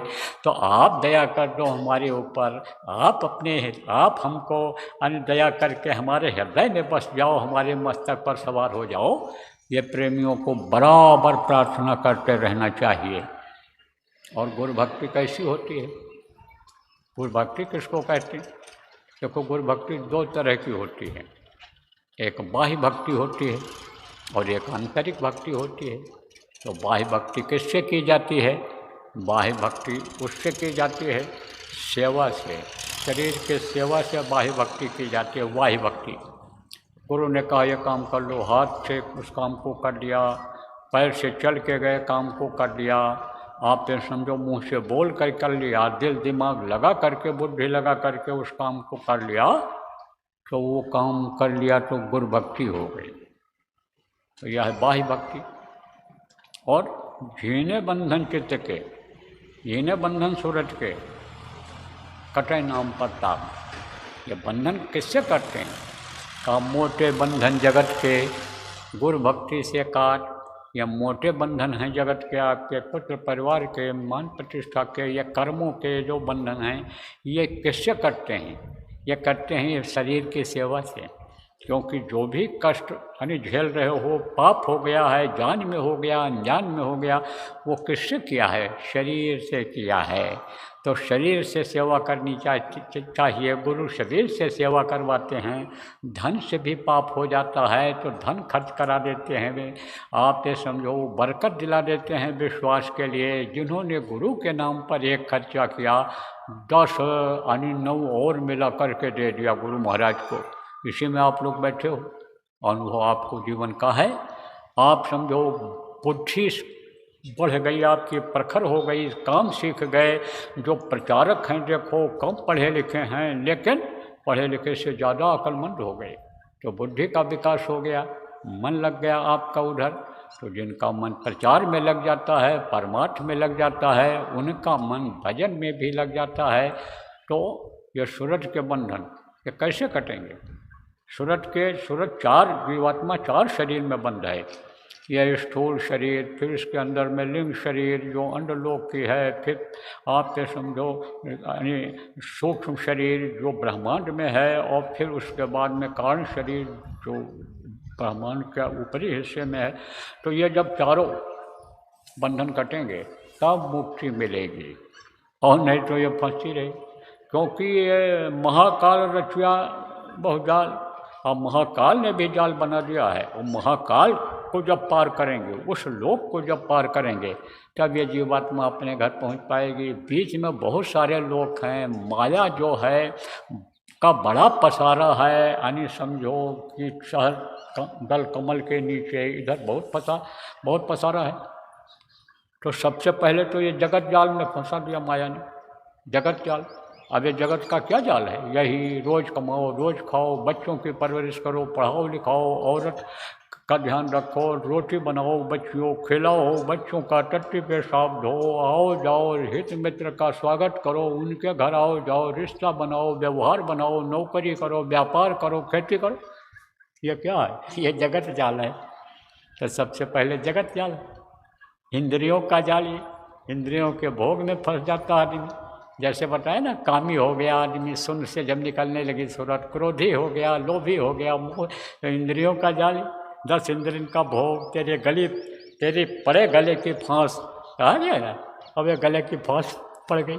ये इंद्रियां अगर न होती, मुँह अगर न होता, और ये नभ्या न होती, पेट न होता, तो आदमी को कुछ करना पड़ता, कोई फिक्र होती आदमी को। तो ये इंद्रिय का जाल, 10 इंद्रियों का भोग, फिर पड़ी गले की फांस। अब जब इधर से भी निकल गई, गुरु की दया हो गई, और काम क्रोध लोभ मोह अहंकार की जगह पर गुरु को अगर मस्तक पर सवार रखे, गुरु को याद करते रहे, तो गुरु बड़े आसानी से निकाल देते हैं, उसको पार करा देते हैं। किसमें प्रवेश करा देते हैं? काम की भावना जब जगी, तब शील के शून्य में प्रवेश कर दिया, तो काम की वासना खत्म हो गई। क्रोध जब बहुत बढ़ा, तो क्षमा के शून्य में प्रवेश कर दिया, यानी दया कर दिया, छुड़ा दिया उस जगह को, आगे बढ़ जा। तो वहाँ पर यानी समझो कि जैसे बहुत तपन हो, बहुत गर्मी हो, और कोई मिल जाए बता दे एयर कंडीशन कमरा है ये, या ठंडा कमरा है, वहाँ जाओ बैठ जाओ, तो राहत मिल जाएगी कि नहीं? आराम मिल जाएगा कि नहीं? ऐसे वो गर्मी खत्म हो जाती है, फिर ठंडा हो जाता है बदन। ऐसे ही गर्मी खत्म हो जाती है जब शील के शून्य में चला जाता है, क्षमा के शून्य में चला जाता है। तब याद आ जाता है कि भाई हम इस पर क्रोध किए हुए हैं, या बच्चा है, छोटा है। तब यह बात याद आ जाती है कि क्षमा बड़न को चाहिए, छोटन को उत्पात। क्षमा कर दो अब, नहीं तो क्षमा कहीं आती है क्रोध में? क्रोध में क्षमा का भाव ही नहीं रहता है, तो गुरु उसमें प्रवेश कर देते हैं। काम की, क्रोध की, लोभ की, तो उसके बाद में शील, क्षमा, यानी विरह, विवेक, ये शून्य है सब। उससे जो है विवेक जग जाता है। आप ये समझो, यानी अंतःकरण साफ हो जाता है, तब आदमी विवेकी हो जाता है, तो उस शून्य में प्रवेश कर देते हैं तो निकल जाती है।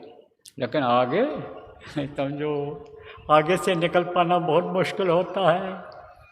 आप ये समझो, अच्छे अच्छे फंस गए, श्रृंगे को भंगे का डाला, नारद के पीछे पड़ गए पछाड़, योग करत गोरख जी को लूटा और नैमी को लूटा, हलवा खिलाए। किसने लूटा, किसने फंसाया? हंसी हंसी माया जाल बिछाया, निकसन की कोई राह न पाया। माया ने जाल बिछा दिया है, निकलने का वहाँ से रास्ता नहीं मिलता है और फंस जाता है। आप समझो 60 हज़ार यानी 60 यानी 60,000 यानी समझो ईयर्स, साल, 60 साल के 60 हज़ार, 60 साल की साधना, हजार की साधना खत्म हो गई, हजारों वर्ष की साधना कह लो आप, खत्म हो गई लोगों की। उसी जब माया का जोर पड़ा, आप पे समझो है कि पारासर अरे ऋषि और वो फंस गए, मछुआरा लड़की के चक्कर में आ गए और कोहरा उपजा करके उसके साथ भोग किया। बदबू आती थी उसके शरीर से, बोली मैं योजन गंधा हूँ, 1 योजन तक मेरे शरीर की बदबू जाती है और आप ऋषि हो, आपके साथ मैं आपका आलिंगन कैसे कर सकती हूँ? तब उन्होंने कहा कि 1 योजन तक, यानी योजन गंधा, योजन कितने दूरी का होता है? 2.5 कोस। 2.5 कोस का मतलब हो गया करीब 4 मील, करीब 5 मील हो गया, 5 किलोमीटर। तो 5 किलोमीटर तक उसके शरीर की बदबू जाती थी। तब उन्होंने कहा, पानी उठाया और शरीर पर डाल दिया उसके और कहा तुझको मैं योजन सुगंधा बना देता हूँ, तेरे शरीर की खुशबू यानी समझो कि 5 किलोमीटर तक यानी जाएगी, 1 योजन तक जाएगी। तो अब 4 कोस का 1 योजन होता है और 4 कोस में 8 मील होती है और 8 मील का करीब 11 किलोमीटर हो जाएगा। तो 11 किलोमीटर तक बदबू जाती थी और 11 किलोमीटर तक आप ये समझो हैं कि उसको खुशबूदार बना दिया। तब बोली कि ये देखो बाहर लोग बैठे हैं, देखेंगे। हुआ कैसे था बता दें आपको। ये पार कर रहे थे नदी, तो मछुआरा खाना खा रहा था, मछुआरा मतलब वो मल्लाह खाना खा रहा था, भोजन कर रहा था। इनको जल्दी थी तो लड़की नाव चला लेती थी, बोली पिताजी नाव पर हम ही बैठा के पहुंचा दें। तो उसने सोचा ऋषि हैं, योगी हैं, साधु हैं, विश्वास करते थे लोग, तो कहा कि ठीक है बैठा ले जा, पार करके आ जा। तो जब नदी में पहुँचे तो इनको काम ने सता दिया। अब देखो काम वासना कैसे जागृत होती है। तो इन्होंने प्रस्ताव रख दिया कि तुम हमारे साथ ऐसा काम कर लो। तब उसने कहा मैं योजन गंधा हूँ। तो इन्होंने सुगंधित पानी डाला और सुगंधित हो गई अपने तप के बल पर। उसके बाद में बोली कि वो सब देख ले रहे हैं, नदी किनारे जो हैं देखेंगे। तब बोले हम कोहरा उपजा देते हैं। तो अपने तप के बल पर, शक्ति के बल पर कोहरा उपजा दिया। अब आप ये समझो कि बोले कि ये गंगा जी हैं, ये पवित्र हैं, ये देखेंगी। तब उन्होंने कहा गंगा जी को मैं सुखवा देता हूँ। तो जल को सुखवा दिया उन्होंने और उसके साथ गिर गए। आप समझो कि पुंडरीक ऋषि थे, पुंडरीक महात्मा थे, विद्वान थे, महात्मा नहीं थे, विद्वान थे, पंडित थे। जैसे विद्वान होते हैं, कौन विद्वान होता है? पढ़ा लिखा जो ज़्यादा होता है, किसी लाइन का होता है विद्वान होता है, चाहे ज्योतिषी हो, चाहे वेद का जानकार हो, चाहे अन्य समझो हिंदी अंग्रेजी उर्दू फारसी का जानकार हो, विद्वान होते हैं, विद्वान थे। तो आप ये समझो वो कांक्षा नाम की एक जो थी, कौन थी, छोटी जाति की थी, समझा, उसके चक्कर में आ गए, उसके चक्कर में आ गए। आप समझो ज़्यादा विस्तार में जाने का समय नहीं है, समय लगता है इनमें। और आप ये समझो नैमी ऋषि थे, उनको भी माया ने पटक दिया। नैमी ऋषि की तपस्या बढ़ गई थी, तो जब तपस्या बढ़ जाती है तब ये कहाँ पहुँचती है जीवात्मा? ये देवलोक में जाती है। सबसे पहले देवलोक ही है। जैसे सूर्यलोक है, चंद्रलोक है, पवन लोक है। जैसे आपका ये 33 करोड़ दुर्गा हैं, 10 करोड़ शंभू हैं, ये शुरू में बनाए गए थे, इनके सबके लोक हैं। और इनका राजा कौन है देवताओं का? इंद्र। तो इंद्र और इनकी पत्नी सची, ये दोनों मिलकर के यानी समझो कि ये अपना राज करते हैं। ये तो आप ये समझो कि इंद्र राजा है, तो इंद्र ने सोचा कि हमारा स्थान वो न ले ले, क्योंकि ये बदलते रहते हैं, इनका कोई निश्चित स्थान नहीं है। जैसे कोई अधिकारी होता है, जैसे कलेक्टर होता है, तो कलेक्टर बदलते रहते हैं, ऐसे बदलते रहते हैं और ये ख़त्म भी होते हैं। इनका जीने का भी समय होता है, लेकिन इनका ज़्यादा होता है। आपका 100 साल बीतेगा तो मान लो ब्रह्मा का 1 दिन बीतेगा। इस हिसाब से जैसे आपका है कि यानी समझो 96 करोड़ सांसों की पूंजी मिली है, ऐसा समझ लो इनको भी समय मिलता है और उसके बाद इनको भी खाली करना पड़ता है और इनको फिर इसी मृत्युलोक में आना पड़ता है, मनुष्य शरीर में आना पड़ता है। कर्मों के अनुसार अच्छे घरों में जन्म ले लेते हैं और राजा महाराजा के यहाँ जन्म ले लेते हैं। भजन भाव भक्ति नहीं हो पाते, हराम का खाते हैं और पाप कर्म बन जाता है, नरक चले जाते हैं।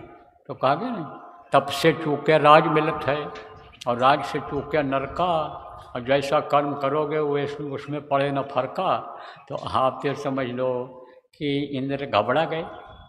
इंद्र जब घबराए कि कहीं ऐसा न हमारा दर्जा ये ले ले, तब अप्सरा को भेजा, कहा जा तपस्या भंग कर दे। तो गई वो, बहुत नाच गाना सुनाया और सुरीली आवाज़ में, आँख ही नहीं खोले, आँख नहीं खोलते थे, नीम के पेड़ के नीचे बैठे हुए ध्यान लगाते रहते थे। और जब भूख लगती थी, जब जीवात्मा शरीर को छोड़कर निकल जाती है ऊपर, तब इसको होश नहीं रहता है शरीर का, तब न तो भूख लगती है, न प्यास लगती है और न लैट्रिन मालूम पड़ता है। और जब लौट करके वापस इस शरीर में आती है, तब जब होश आता है तब यह सब महसूस होता है। तब ऐसे जब भूख लगती थी तो ऐसे मिट्टी खा लेते थे। कहाँ की मिट्टी? ज़मीन की मिट्टी खा लेते थे और थोड़ा सा पेट में पड़ जाता था, तो फिर ताकत आ जाती थी बदन में और फिर ध्यान लगा लेते थे। तो उसने देखा, वो बैठ गई वहीं, जम गई। तो देखा कि मिट्टी खा रहे हैं और मिट्टी खाए, आँख नहीं खोले, मिट्टी खाए और फिर ध्यान में बैठ गए। बैठी रही वहीं, एकदम चड्ढी ले लिया। फिर जब फिर आँख नहीं खोले, फिर मिट्टी खाए जब भूख लगी तब। तो क्या किया उसने? हलवा बना कर ले आई और रख दिया वहीं जहाँ मिट्टी खाते थे। तो ऐसे तो मुँह किया मिट्टी खाने के लिए, तो हलवा मुँह में चला गया। बोले हैं आज की मिट्टी ये कैसी हो गई? कहा कि भाई ये तो हलवा जैसा लग रहा है, ये यहाँ कौन जंगल में रख गया हमारे लिए, जहाँ आदमी का जानवरों का पहुँचना मुश्किल है, ऐसी जगह मैं तलाशा हूँ पहाड़ी के ऊपर कि यहाँ हर किसी का पहुँच पाना मुश्किल है, तो आदमी यहाँ कहाँ आएगा? जानवर और कीड़ा मकोड़ा का हलवा कहाँ से लाएंगे? अगर जानवर आ भी जाते हैं तो कहाँ से लाएंगे? बोले एक बार देखना चाहिए आँख खोल कर। तो 1 दिन रखा, 2 दिन रखा, तीसरे दिन आँख खोल ही दिए तो देखा सामने खड़ी है, मुस्करा रही। तो गोस्वामी जी महाराज ने लिखा है कि कोश जगत विमल बैरागा, हम नाज नयन सज्जा ही न लगा। आप ये समझो बच्चों, तुम्हारे लिए भी है। कामी पुरुष के आँखों से आँख अगर मिल जाए तो उसका जो जहर है काम का, और तुम्हारे भी शरीर में आ जाएगा। और कामी औरत के से अगर नज़र मिल जाए पुरुष का, तो कैसा भी पुरुष हो उसका भी मन डोल जाता है, कंट्रोल नहीं कर पाता अपने को। कई साधक गिर गए, इसी में खोजोगे तो मिल जाएंगे। तब से साधना बनी ही नहीं, रोक नहीं पाए अपने को। तो कामी औरत खड़ी थी, वो काम वासना भरा हुआ था उसके शरीर में, आँखों में झलक रहा था, उसका असर आ गया, अक्स आ गया। अब जब ध्यान लगाओ तो वही दिखाई पड़े, तब मन कहा है कि देख लो उसको, यहीं होगी। बस प्रेम हो गया। अब जब प्रेम हो गया तो शादी कर लिया उससे। तो आए थे हरिभजन को वोटन लगे कपास, गृहस्थी में चले गए। आप समझो कि श्रृंगी ऋषि फंस गए, और फिर उनको नकेल लगा करके ले गई। कहाँ ले गई? इंद्र के सामने पेश कर दिया, कहा देखो साधना भंग कर दिया हमने। कहा चलो वहाँ चलें, इंद्रलोक में चलें, ले चलें आपको, चलिए। तब कहें कि चलो, तब वो कहा आप आगे चलो। तब कहें तो तब दोनों में तकरार हुआ कि कौन आगे चले और कौन पीछे चले। तो ये हुआ कि पीछे चलो तुम उधर भाग जाओ, हो कहा आगे चलो तो कहा तो तुम पीछे न लौट जाओ। तब कहा ऐसे नहीं, नकेल डालेंगे, नाक में जैसे नकेल डालते हैं जानवरों के, पकड़ के कहीं भी ले जाओ, ऐसे ले गई। तो कहा संगे को भंगे का डाला। नारद के पीछे पड़ गए पछाड़। लक्ष्मी के रूप को देखकर नारद भी मोहित हो गए थे। विष्णु से कहा था मुम रूप दे दो, अपना रूप दे दो, हम शादी कर लें। नारद के पीछे पड़ गए पछाड़, संगे को भंगे का डाला, नारद के पीछे पड़ गए पछाड़। गोरख जी उसी में फंस गए। तो ये अच्छे फंस गए माया के, ऐसा जाल बिछा दिया है उसने। लेकिन गुरु अगर सामने रहेंगे, बताया ना, तो उनके सामने बद चलनी चलेगी। कोई भी हो कुछ नहीं, गुरु हैं साथ में, गुरु हैं रक्षक। तो गुरु निकालते हैं, गुरु निकालते हैं इनसे, गुरु शब्द पकड़ाते हैं।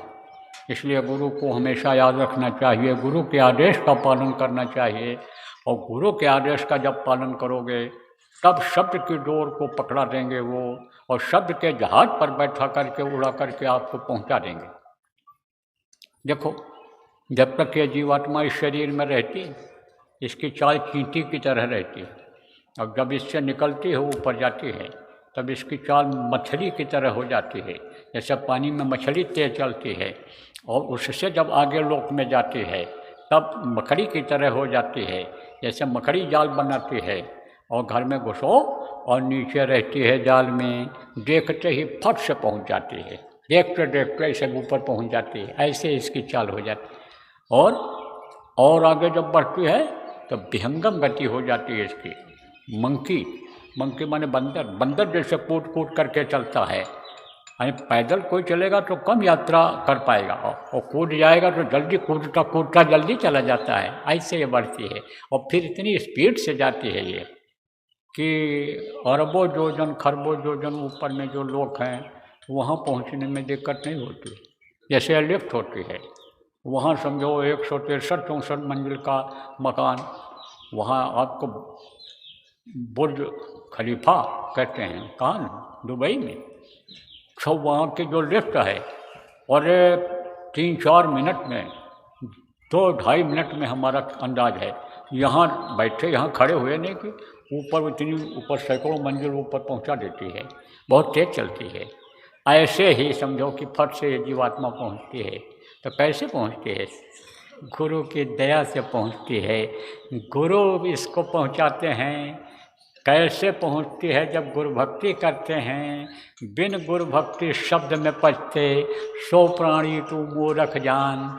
शब्द खुलेगा गुरु मेहर से, खींचे सूरत गुरु बलवान।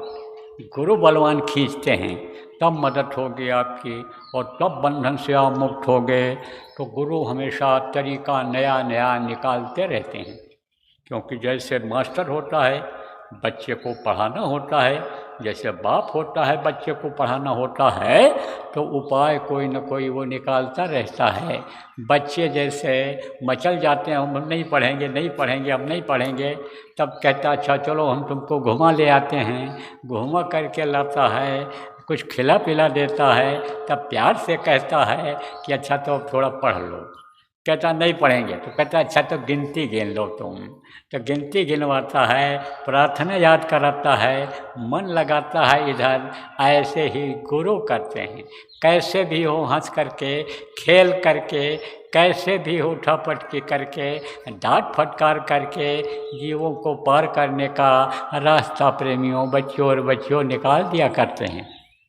तो देखो समय ज़्यादा हो रहा है, मोटी मोटी बातें आपको बताना है, तो मोटी बात आप अब ये समझो कि पार होने के लिए, गांठ खोलने के लिए आप ये समझो साधना शिविर लगानी है। साधना शिविर कैसे लगेगी? यह साधना शिविर 4 खंडों में लगेगी।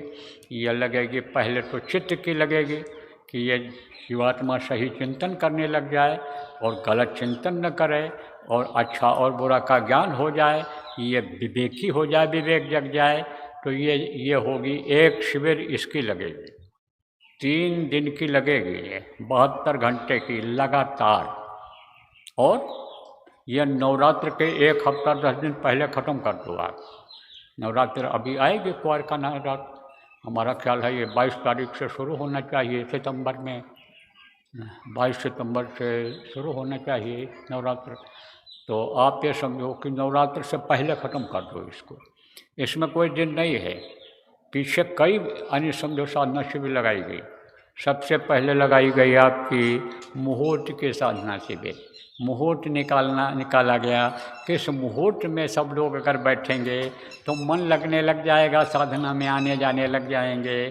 फिर उसके बाद में दुख निवारण साधना शिविर लगाया गया कि भाई दुखी रहेंगे ये तो कैसे ये साधना कर पाएंगे, तो इनका पहले दुख दूर हो। तो जो लोग उसमें दुख दूर करना चाहे और साधना किया, बहुत से लोगों के दुखों में आराम मिल गया। तो जो मन लगा रहता था दुख में, तकलीफ़ में, बीमारी में मन लगा रहता था, वो उधर से फिर हट गया। कि जैसे दवा बंद कर देते हैं जब मर्ज ख़त्म हो जाता है, ऐसे ही मन को उधर से जब हटा लिया, वो तकलीफ़ ख़त्म हो गई। तो इधर मन लगा किसमें? ध्यान और भजन में। समस्याएं रहेंगी तो मन उधर लगा रहेगा, बीमारी रहेगी तो मन उधर लगा रहेगा, तरह तरह की तकलीफ़ रहेगी तो मन उधर लगा रहेगा। और वो तकलीफ़ ख़त्म हो गई तो फिर मन इधर लग जाएगा, तो वो लगाया गया। फिर घाट की साधना लगाई गई। घाट किसको कहते हैं? जैसे नदी पार करना होता है तो उसका घाट होता है, नाव वहीं पर लगती है, वहाँ पर अंदाज रहता है कि यहाँ पर पानी कम है, यहाँ पर बहाव नदी का कम है, तो नाव वहीं पर लगती है और मल्लाह वहाँ रहता है। नाव पर बैठो तो वो नाव को पार करता है। ऐसे ही घाट होता है। किसका? भवसागर पार होने का घाट है। भवसागर किसको कहते हैं? जैसे सागर होता है, जैसे महासागर है, कोई और छोर नहीं है इस धरती पर, यानी समझो सागर दिखता है तो जैसे सागर है, महासागर है, ऐसे ही ये समझो आप कि ये यानी मृतलोक में आपके ये भवसागर है, भोग वाला सागर है ये। यहाँ भोग करना पड़ता है। जैसे भोग में फंसे हुए हो, रोज़ खाओ, रोज़ भोग लगाओ, अपने शरीर को खिलाओ, रोज़ टट्टी करो, पेशाब करो, रोज़ जब दुख आ जाए रो, जब सुख आ जाए तो हंसो, रोज़ बातचीत करो, रोज़ का काम बना दिया, इसी में डूबो, इसी में उतराओ भवसागर में, इसी में जन्मो, इसी में मरो। तो ये क्या? ये भवसागर है। अब इससे पार नहीं जाओगे तो यह दुख दूर नहीं होगा, तो इसका घाट है। घाट कहाँ? वही जो बताया है आपको कि जहाँ ये छोड़ती है जीवात्मा, जगह को छोड़ती है, ये जड़ शरीर है, जीवात्मा चेतन किए हुए है, तो जड़ ये सब जब जड़ और चेतन की गांठ जो है ये जब छूटता है तब भवसागर पार होता है। तब ये दुख के संसार से मुक्ति मिलती है। उसी को धनुष तोड़ना कहते हैं कि राम का धनुष तोड़ना है, क्योंकि जीवात्मा की जो ताकत है वो कहाँ से आती है, पहले आँखों में आती है, फिर इधर मुँह में इधर आती है, फिर इधर से आ जाती है। तो इसी तरह से जब सिमटता है ये ताकत, तब ये धनुषांकार जो बनता है, ये धनुष टूट जाता है, ये छूट जाता है, तो उसी को धनुष का तोड़ना कहते हैं। और जब ये सूरत शब्द को पकड़ लेती है, तो शब्द जो है, जैसे सीता ने जयमाल राम को डाल दिया था, ऐसे ही शब्द गले में लिपट जाता है, पकड़ करके इसको खींचता है, जैसे चुंबक खींचता है लोहे को, ऐसे इसको खींचता है शब्द जीवात्मा को। तो अब आप ये समझो कि भवसागर से पार होने का घाट है, तो घाट की साधना लगाई गई। फिर उसके बाद में इधर आप समझो कि ये अभी जो साधना शिविर खत्म हुई, वो अब ये लगाना है आपको। क्या लगाना है? चित्त की साधना, चित्त की साधना, फिर बुद्धि की साधना 3 दिन की रहेगी। और फिर उसके बाद में अंतःकरण साफ हो आपका। तो अंतःकरण किसको कहते हैं? यानी अंदर में ये जो 4 दल कमल हैं वो अंतःकरण है, जिसको चतुर्थ अंतःकरण कहा गया। उसी में ये चारों शक्तियाँ हैं। ये जो है आपका मन, चित्त, बुद्धि और अहंकार, ये वहीं पर हैं। तो ये जब डाउन हो जाएंगे तब अंतःकरण साफ हो जाएगा, तो अंतःकरण का लगेगा। तो ये चीज़ें जब खत्म होंगी, कम हो जाएंगी, तब अंतःकरण साफ हो जाएगा। तो अंतःकरण का होगा मन, चित्त, बुद्धि, अंतःकरण। और अंतःकरण जब साफ हो जाएगा तब विवेक जगेगा, तब सोचने समझने की शक्ति आ जाएगी, हर तरह का फिर ज्ञान हो जाएगा आपको। और फिर चढ़ाई में ऊपर जाने में दिक्कत नहीं होगी, और जिम्मेदारी निभाने में दिक्कत नहीं होगी। फिर तो भक्ति करते छूटे मेरे प्राण, भक्ति आप करने लग जाओगे। और ये जो दिखावे का भक्ति है ये सब खत्म हो जाएगा, चाहे बाहर की भक्ति हो चाहे अंदर की भक्ति हो। यानी समझो सूरत के लिए जो भक्ति की जाती है, जीवात्मा के लिए चाहे वो हो, फिर वो खत्म हो जाएगी। और नहीं तो वहाँ भी अहंकार आ जाता है। जैसे 10 आदमी कहने लग गए कि ये तो 40 घंटा बैठते हैं, तो वहाँ पर अहंकार आने लग जाता है। सम्मान आदमी का जब बढ़ता है तो अहंकार आने लग जाता है, तो वो खत्म हो जाएगा, तब विवेक जगेगा। तब तो कहोगे भाई देखें ही न लोग, ऐसे रात को उठ करके चुपचाप कर लो। तब तो उस तरह का हो जाएगा कि भक्ति ऐसी कीजिए जान सके न कोई, जैसे मेहंदी पात में लाली रही दुबकोए। मेहंदी का पत्ता होता है, अब ये इधर सावन के महीने में ये बच्चियाँ उसको पीसती हैं, तब उसमें रंग निकलता है और फिर हाथ में लगाती हैं, बहुत टिकाऊ रहता है वो जल्दी धुलता नहीं है। तो अब आप ये समझो कि जैसे वो रंग को अपने में छिपाए हुए है, ऐसे ये जो गुरु का रंग है, ये चटक रंग में रंग दे चुनरिया है। मेरे प्यारे कहा प्रार्थना, चटक रंग में चुनरिया रख दे मेरे अंतःकरण को के ऊपर, ऐसा रंग चढ़ा दो कि शोर श्याम काली कमली पर चढ़े न दूजो रंग, केवल आपकी भक्ति का रंग चढ़े। ऐसा साधक ने मांगा, प्रार्थना किया गुरु से कि केवल चटक रंग ऐसा चढ़ा लगा दो आप अपने रंग का कि आप ही आप दिखो सब जगह पर। आप जो प्रभु रूप में हो आप दिखो, प्रभु का दर्शन आप में हो हमको, ऐसा हमको हमारा ना हमको रंग दो। तो और लगाओ साधना शिविर, और साधना शिविर में आप बैठो और लोगों को बैठाओ, सबको फायदा होगा, सबको फायदा होगा। जो जगह देगा साधना शिविर का, जो लोगों को प्रेरणा देगा, समझाएगा, लाएगा, बैठाएगा, वहाँ जो इंतजाम करेगा प्रेमियों के पानी पेशाब और कुछ खाने पीने के लिए, सबको फायदा होगा। करने वाले को भी होगा और कराने वाले को होगा। पक्की बात आज आपको बता रहा हूँ रक्षाबंधन के दिन कि देंगे मिलेगा। कौन देगा? हमारे गुरु महाराज देंगे। गुरु महाराज पर भरोसा करो। अगर नानक जैसे गुरु अपने शिष्य को नरक से निकाल सकते हैं, तो आपका भी पूर्व जन्म में अगर कोई गलती बन गई होगी और नरक जाना भी पड़े उन कर्मों के आधार पर, तो गुरु वहाँ से भी निकाल लाएंगे। कैसे निकाला था नानक जी ने, ये भी बता दी। 60 जीवों को उन्होंने पकड़ा और एक जीव चला गया नरक में। तो बोले भाई हरे शिष्य धन शोक न हरई, और सो गुरु घोर नरक में परई। ऐसे गुरु जो अंधे गुरु कहलाते हैं, आप ये समझो ऐसे गुरु कि जो शिष्य का यानी समझो कि सम्मान लेते रहें, उन्हीं का खाते रहें, धन उन्हीं का इस्तेमाल करते रहें, और उनके लिए कुछ कर न पावें तो उनको नरकगामी होना पड़ता है। तो भाई सेवा तो किया उसने, आदेश का पालन किया, अब कर्म की कचरी भारी हो गई तो नरक चला गया, तो चल करके निकाल करके लाना चाहिए। तो नरक गए, वहाँ नरक कोई जाना चाहता है? इतनी बदबू कि जैसे कोई कुत्ता मर जाए, जानवर मर जाए आपके घर के आगे, तो कहते हो रास्ता बदल दो। गांव के बाहर कोई जानवर सड़ता हुआ रहा है, बदबू आवे, तो कहते हो बहुत बदबू आती है, नरक हो जाता है उतनी दूर बाहर निकलने में। तो यह नरक कुछ नहीं, जिसमें हजारों मुर्दे यानी समझो सड़ते हों, गलते हों, जिसमें रोते हों, चिल्लाते हों, जहाँ पर 100 कोस आवाज़ जाती है जब मार पड़ती है नरकों में, जब सज़ा मिलती है पापी कुकर्मी जीवों को, तब 100 कोस तक जाती है आवाज़, चिल्लाते हैं वो। तो उधर कोई जाना चाहेगा? कहते हैं भाई मैं तो बहुत दुखी हो जाता हूँ जब रोने लगते हैं ये लोग, और रोते रहते बेचारे क्या करें, मेरी इच्छा नहीं होती जाने की।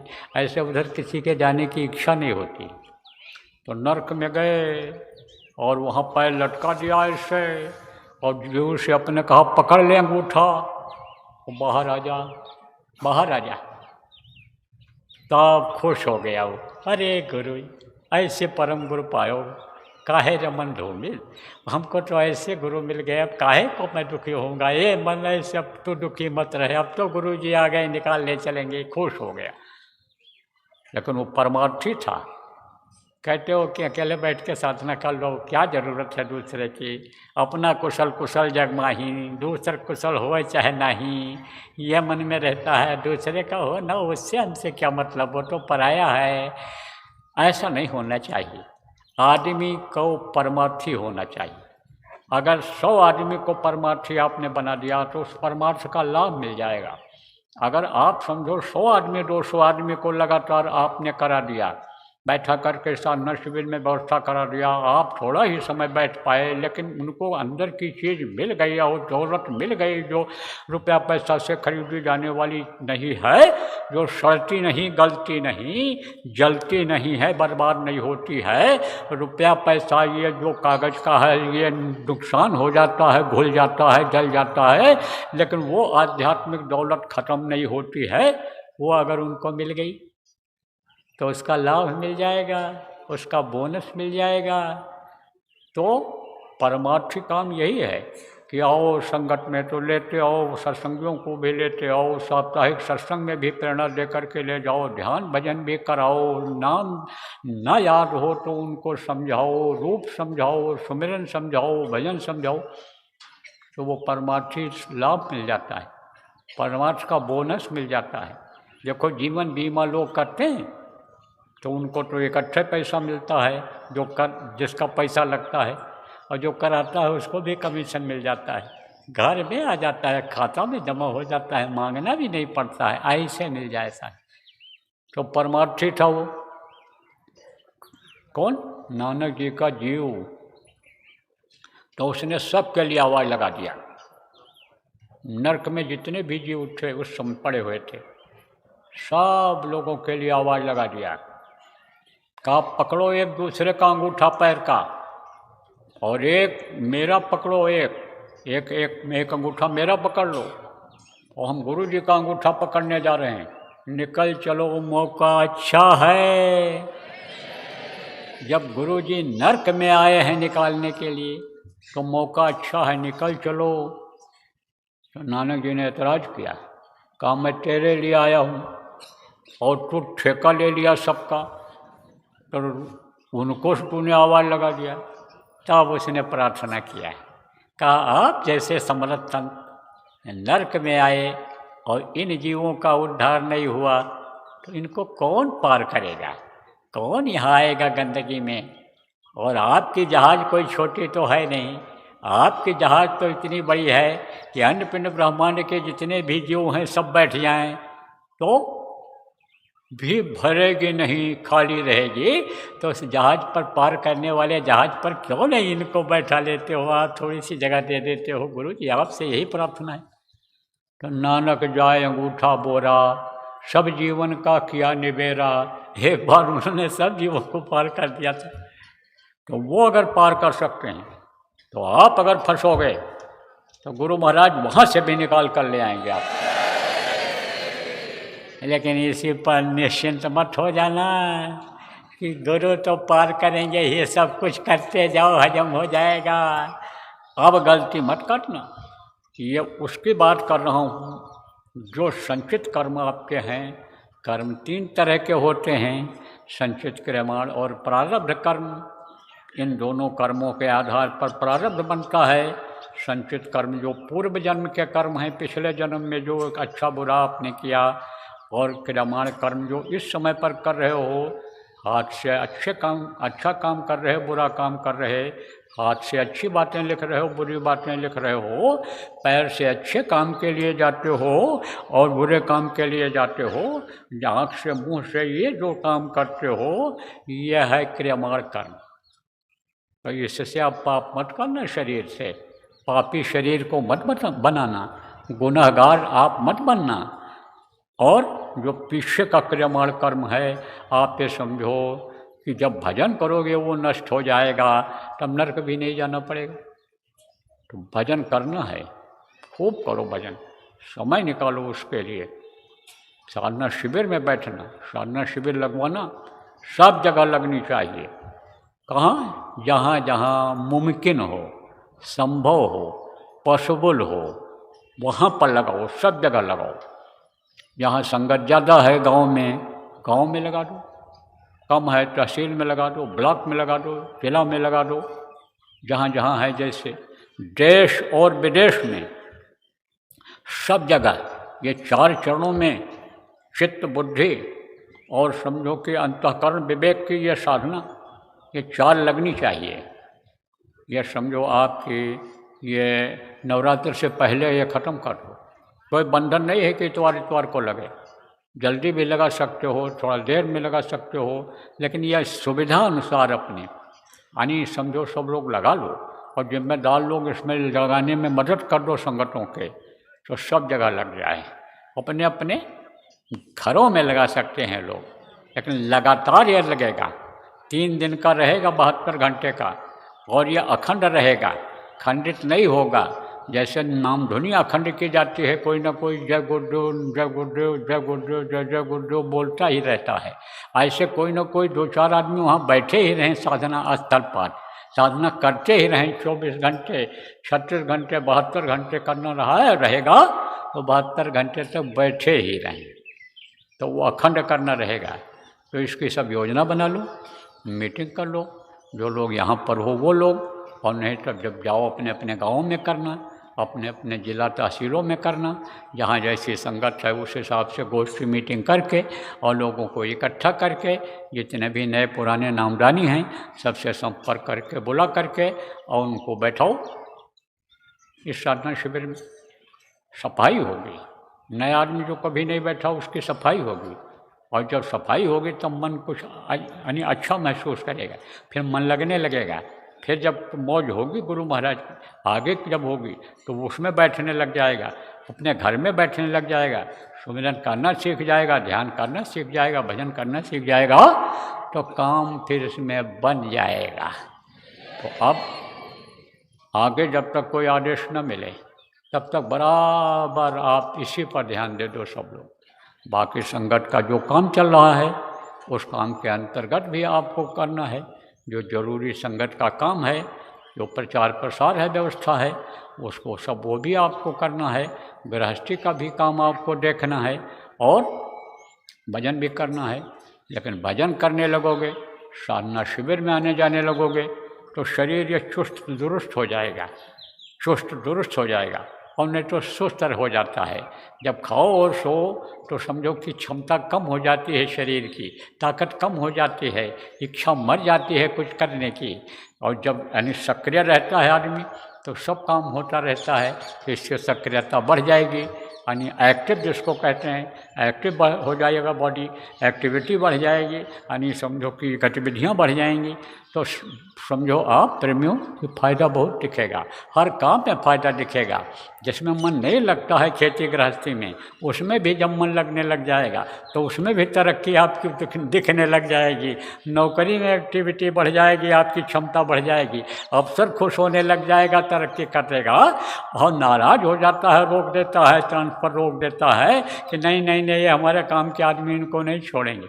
अगर नाराज़ हो गया, काम भी नहीं लेता है, लेकिन कहता काम के आदमी इनको नहीं छोड़ेंगे, रिलीव ही नहीं करता है। तो अब यही बात समझ लो आप सब। तो देखो अब इस कार्यक्रम का होगा समापन। अब मैं भी अभी कुछ समय के बाद जाऊंगा और आप लोग भी जाओगे। आप लोग जाना, इन बातों को जो सुने हो समझे हो लोगों को बताना, और जो काम आपको दिया जा रहा है साधना करने और कराने का, साधना शिविर लगाने का, उसको आप लगाना। जहाँ जहाँ संभव हो, जहाँ जहाँ हो सकता लग सकता है, आसानी से लग सकता है, और अखंड साधना यानी लोग कर सकते हैं, शिविर कामयाब हो जाती है, वहाँ वहाँ लगवा देना। और दुख वाले तकलीफ़ वाले लोगों के लिए फिर सोचा गया है कि ये बुला लिया जाए उनको। कहाँ? जन्माष्टमी में। जन्माष्टमी अम्बाला में होगी। गुरु पूर्णिमा में लोग आए थे, दुख तकलीफ़ वाले लोग आए थे, तो वहाँ झंडा लगाया गया था विधिवत, यानी मुहूर्त के हिसाब से सम्मान दे करके उस झंडे को लगाया गया था। और वहाँ पर यह कहा गया था कि भाई जो दुख तकलीफ़ वाले हैं, कैसा भी कष्ट है उनको, चाहे शरीर से हो, मानसिक हो, पारिवारिक हो, सामाजिक हो, कोई भी यानी समझो दैहिक दैविक भौतिक यानी तकलीफ हो, दैहिक दैविक भौतिक में सब आ जाता है। ऐसे लोग वहाँ पहुँचें और मत्था टेकें और अंतर में प्रार्थना करें कि हमारी तकलीफ़ दूर हो। तो लोग बताते हैं फ़ायदा हुआ है। किसी किसी की तो समस्या ही चली गई, बीमारी ही चली गई, तकलीफ़ बिल्कुल निकल गई। किसी को थोड़ा कम फायदा हुआ, किसी को और कम फायदा हुआ। जिसके कर्म ज़्यादा थे और कर्मों की सज़ा जिसको ज़्यादा मिल रही थी, उसको थोड़ा बहुत फ़ायदा हुआ है। लेकिन विश्वास ये जमा है कि भाई भजन भाव भक्ति से ही ये तकलीफ़ जाएगी। यह समझ में आया है कि कर्मों के चक्कर से ये तकलीफ़ है, तो फ़ायदा सबको हुआ है। 2 आना 4 आना से लेकर के और किसी किसी को 16 आना फ़ायदा हो गया है। तो अब एक एक आदमी की बात सुन नहीं पाते, सुन ही नहीं पाते, नसें कमज़ोर हो गई, ज़्यादा बोल भी नहीं पाते, चलने फिरने में भी दिक्कत होती है। और आपकी संख्या बढ़ती जा रही है क्योंकि खान पान पर आप ध्यान नहीं देते हो, चाल चलन पर ध्यान नहीं देते हो, तो उसका असर पड़ता है। तो आपकी तकलीफ़ बढ़ती चली जा रही है, तो कहाँ तक सबकी बात सुन पाऊँगा। इसलिए सत्संग में ही बता देता हूँ, मंच से ही बता देता हूँ कि भाई जो दूषित अन्न है उसको मत खाओ। बाज़ार की चीज़ों में क्या चीज़ मिला रहता है और ज़बान के स्वाद के लिए खाते पीते चले जाते हो, उससे बचने की कोशिश करो। घर का ही भोजन करो, अपना ही अन्य साग सब्जी खेत में उगा करके खाओ, अपने ही गाय और समझो कि भैंस का दूध और घी का इस्तेमाल करो। विश्वास हो उसी के यहाँ से दूध खरीद करके लाओ, घी खरीद करके लाओ। नहीं तो आजकल तो मिलावट कर डालते हैं लोग, ईमान को बेच देते हैं, धर्म को बेच देते हैं, पापी पेट के लिए गुनाह कर डालते हैं। इसी पेट के लिए, स्वास्थ्य के लिए, सम्मान के लिए, घर मकान ऊंचा हो जाए, इज्जत हो जाए, गाड़ी घोड़ा हो जाए, पैसा कैसे भी आ जाए, कहाँ से आ जाए, तो नीयत खराब कर लेते हैं। तो उनकी तो खराब होती है, और आप जब उस चीज़ को ले आते हो, खाते हो, तो आपकी भी नीयत खराब हो जाती है। गुरमुखता की जगह मनमुखता आ जाती है। तो इन सब चीज़ों से बचने की ज़रूरत रहती है। और जब नहीं ध्यान देते हो, तकलीफ़ आ जाती है, तब दर्द होता है, तकलीफ़ होती है कि देखो ये बेचारे दुखी हैं, इनका दुख कैसे दूर किया जाए। तो उसको खोजना पड़ता है रास्ता। तो वो रास्ता निकाला गया है, अब वहाँ पर पहुँच जाओ। एक एक की बात कहाँ से सुन सकते हैं, कहाँ से उपाय बता सकते हैं। जब जवानी थी, घर घर जाते थे, कहीं जाते थे, जब सक्रिय था बदन हमारा, तब अन्य आप समझो बात भी सुनता था, उपाय भी बताता था, समस्याओं का भी उपाय बताता था। लेकिन अब कैसे हो सकता है? अब तो केवल दया ले लो आप। कहाँ से दया ले लो? जहाँ बताया जाए कि यहाँ दया मिलेगी वहाँ से दया ले लो। अब तो आप भजन से दया ले लो, सेवा के द्वारा दया ले लो। जब दया मिल जाती है प्रभु की, तो जा पर कृपा गुरु की होई, ता पर कृपा करें सब कोई, तो ये समस्याएं अपने आप सुलझ जाती हैं। जो समस्याओं को लेकर आते हो आप, अब कुछ चीज़ें ऐसी हैं कि जो गलती कर बैठते हो आप। काम सीखते नहीं और दुकान खोल लिया, बिजनेस करना आता नहीं, लोगों के कहने में आ गए और माल ऐसा ले आए कि जिसको कोई खरीदना नहीं पसंद करता है, जिसको 20 साल पहले यानी समझो लोग खरीदते थे, फैशन ख़त्म हो गया, वो दुकानदार तो वही आपको दे देगा। जब जानेगा कि ये नहीं जानते हैं तो थोक वाला वही माल दे देगा आपको और बिकेगा नहीं, तब कहोगे दुकान नहीं चल रही। ग्राहक से कैसा व्यवहार करना चाहिए? उनको अपना देवता मानना चाहिए कि हमारे अन्नदाता हैं, ये हमको रोटी देंगे, मुनाफा हम कमाएंगे, तो उनसे उस तरह व्यवहार करना चाहिए। लेकिन बस गुस्सा कर जाते हो कि इतना देर परेशान किया, लिया एक भी नहीं। अरे भाई कहो कोई बात नहीं, फिर मौका दीजिएगा, आइएगा सेवा का, और कोई आपको दिखाएंगे। बार बार वो कहेगा ये दिखाओ, वो दिखाओ, ये जगह दिखाओ, कोई ना कोई चीज़ पसंद ही आ जाएगी। और एक चीज़ अगर ले जाएगा और माल बढ़िया रखोगे, मिलावटी नहीं रहेगा, और अगर रेट सही रहेगा, तो आपके दुकान पर फिर आएगा। तो आप ये समझो कि सीखते नहीं हो। और सब लोगों की जो नौजवान हैं, पढ़े लिखे हैं, उनकी महत्वाकांक्षा बहुत है। हर कोई अफसर ही बनना चाहता है, हर कोई सरकारी नौकरी ही चाहता है। सरकारी नौकरी मिल जाए, सरकारी नौकरी मिल जाए, लड़कियां हो चाहे लड़के हों, यही कहते हैं, यही लिखकर चिट्ठी में देते हैं कि सरकारी नौकरी मिल जाए। सरकारी नौकरी कहाँ इतनी रखी है? अरे है कहाँ? जगह होगी तब तो सरकारी नौकरी मिलेगी। अरे जब कम पढ़े लिखे लोग थे, कम पढ़ते थे, लड़कियां पढ़ती ही नहीं थी, लड़के ही पढ़ते थे, तब सरकारी नौकरी में भर्ती हो जाते। अब सब पढ़ रहे हैं, जब एक एक घर में सारे बच्चे 4 बच्चे पढ़ रहे हैं, तो 4 जगह कहाँ से निकलेगा भाई? अरे कोई काम कर लो आप, कोई भी काम सीख लो, खाली मत बैठो, और सीख करके अपना धंधा कर लो। साग सब्जी बेचने लग जाओ, लोहा लंगर कबाड़ा बेचने लग जाओ, तो किसी से मांगना तो नहीं रहेगा। जो दूसरे से मांगा, हाथ फैलाया, वो छोटा हो गया, और जो मेहनत करके कमा के खाता है वही बड़ा है। मांगता तो नहीं किसी से, बल्कि और दे देता है।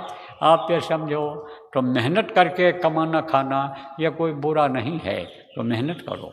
बाप के ऊपर बोझा नौजवानों मत बनो। और कंपटीशन में नहीं आ रहे हो, कह रहे 4 साल हो गया अभी तक नहीं आए, तो अब कैसे उम्मीद की जाए कि आप आ जाओगे? तो किसी के कहने में उस कंपटीशन में बैठने लग गए। मार्क्स आपके अच्छे नहीं थे, मिलिट्री में भर्ती इसलिए नहीं हो पाए कि आपकी बॉडी नहीं बनी हुई थी, आप कूद नहीं पाए, आपका नाप कम हो गया, आपकी ऊंचाई कम हो गई। तो इसलिए तो पहले देखना चाहिए कि हम इसके योग्य हैं कि नहीं हैं। नहीं तो बाप से पूछना चाहिए। बाप मान लो अनपढ़ ही नहीं जानते हैं, तो बाप को शिक्षक से पूछना चाहिए, मास्टर जिसने पढ़ाया है, कि हमारा लड़का कौन काम के लायक है, तो वो बता देंगे कि इसको ये पढ़ा दो। बच्चे का टेस्ट लेते हैं, तब कहते हैं इसको आर्ट साइड दिला दो, ये साइंस नहीं चला पाएगा, कॉमर्स नहीं चला पाएगा, मालूम हो जाता है। तो डिग्री तो मिल जाएगी, अरे कुछ कमाने खाने तो लगेगा, अरे क्लर्क बन जाएगा अफसर की जगह, तो कुछ पैसा तो लाएगा, चपरासी बन जाएगा क्लर्क की जगह पर, तो घर में कुछ आमदनी तो होने लग जाएगी। ये सोचने की ज़रूरत है। खर्चा बढ़ता चला जा रहा है, धन संपत्ति देखकर लड़कियों की शादी कर देते हैं लड़कों के साथ, और कमाते नहीं हैं। बहू अच्छी देखा, धनी मानी के घर की है, सत्संगी है, सुशील है, शादी कर लेते हैं। और पढ़ा लिखा देख करके लोग कर देते हैं शादी कि आज नहीं कल नौकरी मिल जाएगी, कंपटीशन की तैयारी कर रहा है, कंपटीशन में आ जाएगा। कोई ज़रूरी नहीं है कि मार्क्स अच्छे रहे हैं और ज़्यादा नंबर मिला है तो मेहनत करके निकल ही जाएगा। ऐसा भी होता है कि बहुत अच्छा मार्क्स होता है, हाई स्कूल में टॉप करने वाला, और जो है इंटरमीडिएट में यानी मैट्रिक में यानी समझो यानी उसमें इंटरमीडिएट में 12वीं में कम नंबर आता है। एक बार आ गया पीसीएस में, दोबारा नहीं आता है। प्रीम में आ गया और प्रीम में आ गया और दूसरे में नहीं आया, तो कोई ज़रूरी नहीं। कमाने लगे जब तब उससे लड़की की शादी करो, लड़का जब कमाने लगे घर में कुछ लाने लगे तब करो, नहीं तो शादी के दूसरे दिन से ही खर्चा बढ़ जाता है। खर्चा बढ़ जाता है तो टेंशन माता पिता का, सास ससुर का, बच्चियों के बढ़ जाता है, तो उसी में मुंह से गलत बातें निकलती हैं, बस लड़ाई झगड़ा हो जाता है। 2 महीना भी नहीं बीतता है और तलाक के मुकदमे चालू हो जाते हैं। तो ऐसी नौबत क्यों आवे? तो ये बातें तो बताता रहता हूँ, लेकिन कहाँ तक बताऊँ, अमल करो तब तो समझ में आवे। तो वहाँ भी झंडा लगेगा, तकलीफ वाले पहुँच जाना और प्रार्थना कर लेना। 16 और 17 अगस्त को जन्माष्टमी के कार्यक्रम में अम्बाला में दुख निवारण का केंद्र बनेगा, वहाँ आप पहुँच सकते हो। और ऐसे सत्संग सुनना होगा तो आप लोग भी पहुँच जाओ, मना तो है नहीं किसी के लिए, आप पहुँच सकते हो। अपनी व्यवस्था अगर रखो आप तो कहीं भी जाओ कोई दिक्कत ना हो। अपनी व्यवस्था में क्या चीज़ है, कुछ नीचे बिछाने के लिए होना चाहिए। जैसे ये प्लास्टिक होती है, पतली वाली प्लास्टिक, लपेट करके झोले में रख लो, इसको बिछा लो, बारिश आवे तो ओढ़ लो, ठंडी लगे तो ओढ़ लो, कपड़ा अगर भीग जाए तो लपेट लो उसको ऐसे बदन में, बड़े काम की चीज़ है। कुछ खाते पीते हो घर में तो रसदार बनाते हो, कुछ सूखा चीज़ भी कहते हो आज मन कह रहा है तो लाओ आज हम चना भुना हुआ खा लें, आज हम चावल भुना हुआ खा लें, ये जो है परमल खा लें, पोहा चूड़ा खा लें, तो कुछ सूखा रखो, सत्तू है, बड़े काम की चीज़ है। आटा भून लो, खाली आटा का सत्तू बना लो और घोल के पी लो। नमक डालो, हल्का फुल्का चीनी डाल लो, गुड़ डाल लो, कैसे भी हो, पेट भर गया। चूड़ा पोहा जिसको कहते हो भिगो दिया, नमक डाल के खा लिया, थोड़ा मीठा डाल के खा लिया, दूध मिल जाए, दही मिल जाए, छाछ मिल जाए, कुछ भी, ओ मस्त पड़े रहो, कुछ नहीं तो पेट तो भर जाएगा। तो कुछ थोड़ा बहुत रखना चाहिए, पानी पीने के लिए बर्तन अपना एक रखना चाहिए, कोई कमंडल हो, लोटा हो, प्लास्टिक हो, प्लास्टिक का कोई मतलब ये है कि बोतल ही हो, तो ज़रूरत पड़े लेट्रिन हुआ उसी से, और ज़रूरत पड़े पानी आप धो धा करके साफ करके पी लो। काम की चीज़ रखना चाहिए। ऐसे लोग कभी भी दुखी नहीं रहते हैं कि जो जाड़े में अपना कुछ ओढ़ने के लिए लेकर जाते हैं, कहीं भी पड़ गए। तो ये अगर सामान रहे आपके पास तो कितने भी आदमी कहीं पहुंच जाओ, तो खिलाने वाले तो कुछ ना कुछ खिलाते हैं, और खिलाने वालों को चाहिए भी कि यानी कुछ ना कुछ दे दें बना करके। यह न देखें कि 4 तरह की सब्जी बने, दाल भी बन जाए और चावल और रोटी सब बन जाए, पूड़ी पकौड़ा बन जाए, तब हम खिलाएं। ज़्यादा आदमी हो गए तो खिचड़ी बना दो, ज़्यादा आदमी हो गए तो दाल में पानी गर्म करके नमक डाल करके पका दो दोबारा, तो पतली ही दाल खा लें, पतली ही सब्जी खा लें, खिचड़ी ही खा लें, बाटी ही खा लें। आटों में घाटों नहीं दाल का दर्शन, और दूध और घी का नाम न लेना पड़े रहो चाहे बरसन, फिर तो चाहे बरसन पड़े रहो, जब इसकी ज़रूरत न रहे तब तो रोटी तो मिल ही जाएगी। नहीं कुछ है तो पोहा भून दिया, अब पोहा भून करके पानी डाल दिया उसमें, चीनी है तो चीनी डाल दो, नमक है तो नमक डाल दो, वही दे दो, 15 मिनट में तैयार। आटा भून करके और उसी में चाहो नमक डाल दो, हल्दी डाल दो, या जो भी है मसाला हल्का सा डाल दो, और फिर वही भून करके दे दो, खा लिया। मीठा डाल दो, वही भून करके दे दो, खा लिया। तो यानी सेवा भी हो जाएगी और खा भी लेंगे लोग। तो ये सब तरीका है। अब लोग जो है अपने चक्कर में रहते हैं कि जैसे 4 तरह का हम खाते हैं घर में, ऐसे यहाँ भी बन जाए तो एक दिन भैया व्रत नहीं रह जाते हैं। तो भंडारियों को ये चाहिए कम से कम कि भाई उस दिन आप कुछ मत खाओ, जो सबके लिए बना वही खा लो। तो देखो भाई, अब समय निकला जा रहा है, अब कुछ और बताने को रहा है, आपको सुनने को रहा है अगले कार्यक्रम में, तो अब तो करेंगे समापन। लेकिन ध्यान भजन तो आज किया नहीं है, आज तो किया ही नहीं। आज तो सुमिरन भी कुछ लोग नहीं किए होंगे कि बाबा जी कराएंगे, लेकिन यह सब बातें बतानी थी। तो सुमिरन तो अपने हिसाब से कर लेना। यहाँ थोड़ी देर ध्यान भजन आप कर लो और उसके बाद तो छुट्टी, डालो कपड़ा, पहले ध्यान लगाओ, आंख बंद करो और दूर देखो, बैठ जाओ, सब लोग ध्यान पर बैठो, थोड़ी थोड़ी देर बैठाएंगे और सुमिरन फिर अपने हिसाब से कर लेना, ध्यान भजन यहाँ कर लो।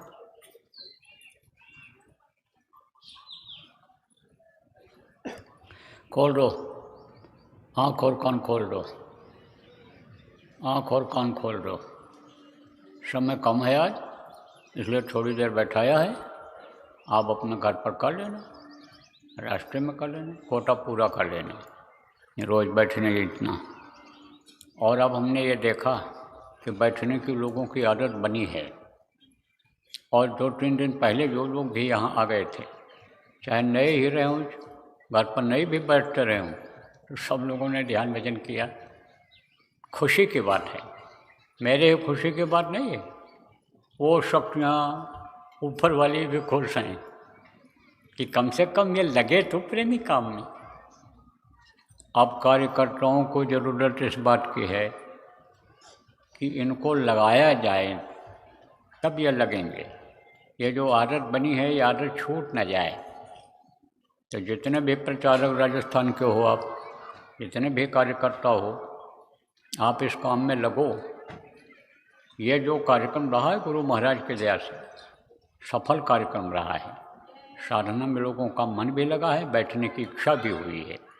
अगर बैठने लग जाएंगे तो इन्हीं से काम हो जाएगा, साधकों से ही आगे काम होगा, साधक ही सब काम करेंगे और साधक जहाँ लगेंगे वहीं कामयाबी मिल जाएगी। तो जो लक्ष्य को लेकर के अपने लोग चल रहे हैं, वो लक्ष्य जल्दी पूरा हो जाएगा। जो प्रेमियों गुरु महाराज काम छोड़ करके गए और अपने आप लोगों के ऊपर जो छोड़ करके गए, यानी हमारे ऊपर और आप लोगों के ऊपर, हर प्रेमी हर कार्यकर्ता के ऊपर जो काम छोड़ के गए वो पूरा हो जाएगा और जल्दी हो जाएगा। जैसे देश विदेश में आप गुरु का नाम पहुँचाए और गुरु के काम के बारे में लोगों को बताए, वैसे ही काम जो होना है, अच्छा समय आना है, उसकी शुरुआत हो जाएगी। जिस लक्ष्य को लेकर के अपने लोग चल रहे हैं, इस धरा पर ही सतयुग उतर आएगा और सतयुग का नज़ारा दिखाई पड़ जाएगा। इसलिए भजन करो और कराओ। मेहनत किया लोगों ने, मैंने देखा बड़े लगन के साथ अब की बार लोग लगे हैं इसमें, और शुरुआत इसकी गुरु पूर्णिमा से ही हो गई थी और इसी तरह की लगन लगी रहनी चाहिए, लगन में कमी नहीं होनी चाहिए। तो कुछ तो कार्यकर्ता बना लिया, प्रचार करना है, सेवा करना है, भजन करना है, तो अब इसमें कमी नहीं होनी चाहिए। तो जितने भी प्रचारक हो, प्रचारक जो प्रचार किए हो, जहाँ जहाँ गए हो, जिनको लाए हो, उनको सुमिरन ध्यान भजन समझाओ और सुमिरन ध्यान भजन समझाने की वहीं पर व्यवस्था बना दो कि एक दिन आपके समझाने पर नहीं समझ में आया तो एक आदमी 2 आदमी समझा करके उसमें उनको जिम्मेदारी दे दो कि जो नए नामदानी आए हैं या जो भी पुराने लोग हैं और नहीं जान पाए हैं, भूल गए हैं, उनको याद करा दें, उनको सुमिरन ध्यान भजन समझा दें और साधना शिविर में लगा करके उनको बैठावें। ये जिम्मेदारियां दे दो आप लोग, गांव-गांव में दे दो। जहाँ जहाँ प्रचार में गए हो आप लोग, वहाँ चले जाओ दोबारा एक बार और वहाँ ये जिम्मेदारियां दे आओ और बराबर वहाँ आते जाते रहो, फ़ोन से बातचीत करते रहो, तो काम आपका जल्दी हो जाएगा। और नहीं तो बीज तो पड़ गया है, लेकिन सिंचाई गुड़ाई न हो तो उसमें फल नहीं निकलेगा, पौधा नहीं बड़ा होगा। तो प्रचार तो आपने किया, नामदान तो लोग लेकर गए, लेकिन नहीं करेंगे तो वैसे कोई सब पड़ा रह जाएगा, वो अंदर अंदर पड़ा रह जाएगा, उसका फल उनको नहीं मिलेगा, उसका वृक्ष अंदर में नहीं तैयार होगा।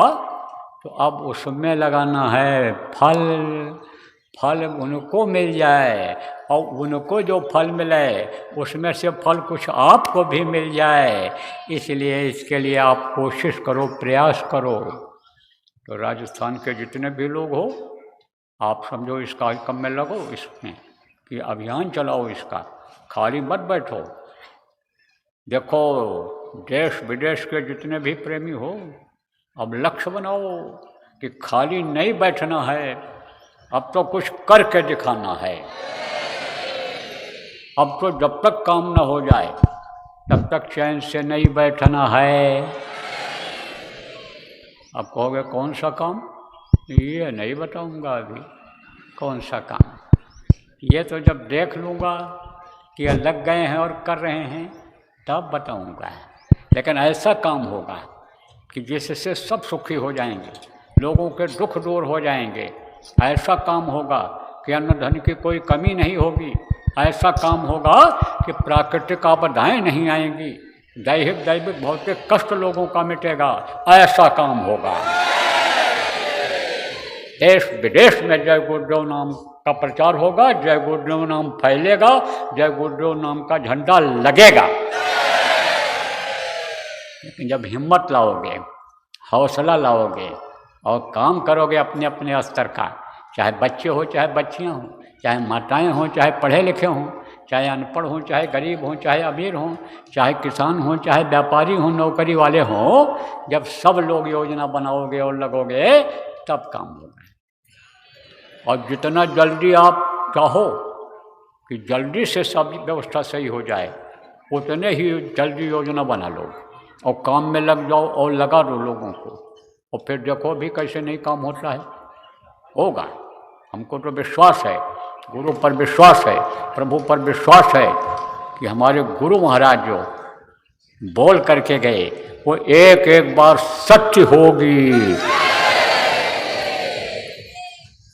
तो लग जाओ सब लोग। और बहुत अच्छा रहा, बहुत मेहनत किया, इन्होंने जगह दिया हमारे डॉक्टर साहब, हम उनके आभारी हैं। जो अधिकारी कर्मचारी इस कार्यक्रम को संपन्न बनाने में मदद किए उनके आभारी हैं। कार्यकर्ताओं के, जिम्मेदारों के आभारी हैं कि आपने ये सब व्यवस्था बनाई। गुरु की चर्चा करने के लिए हमको भी मौका मिला, तो हम सबके आभारी हैं। और आसपास के लोगों से हम ये कहेंगे कि इन बच्चों से कोई गलती बन गई हो, कोई असुविधा आपको हुई हो, तो उसको अपने दिल दिमाग में मत रखना, अन्यथा मत लेना।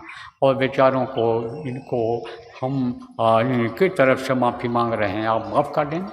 और बराबर दिल में हमारे प्रेमियों के और हमारे गुरु महाराज के प्रति प्रेम बनाए रखना, प्रेम की जगह बना लेना।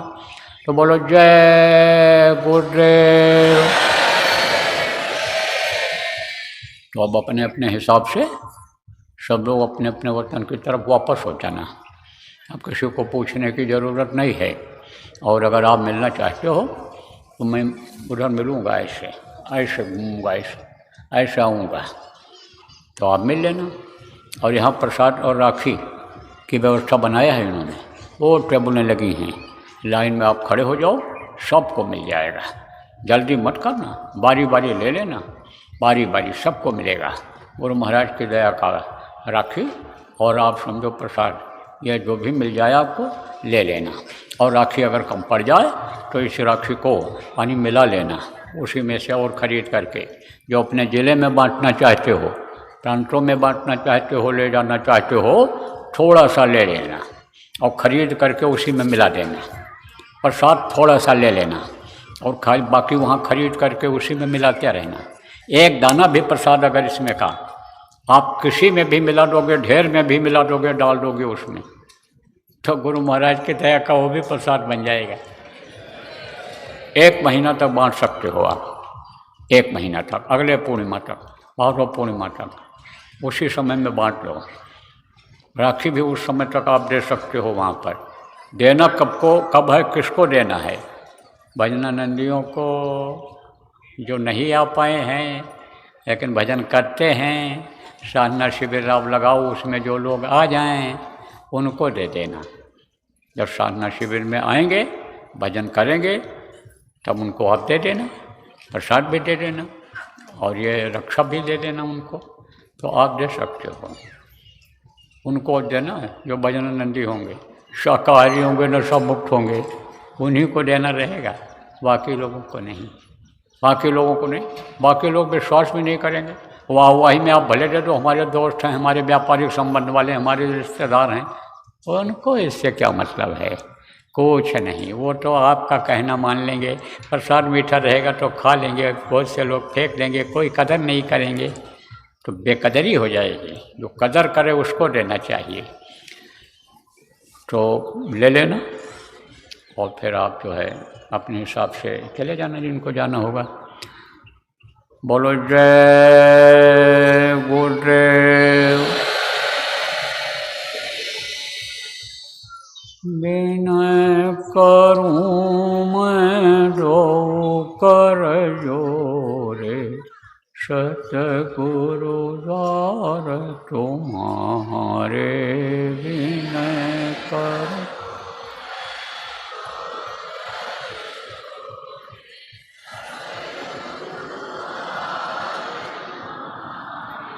दिन घृत दीप आरती साजूं, लो अखियन जधारे बिन घृत।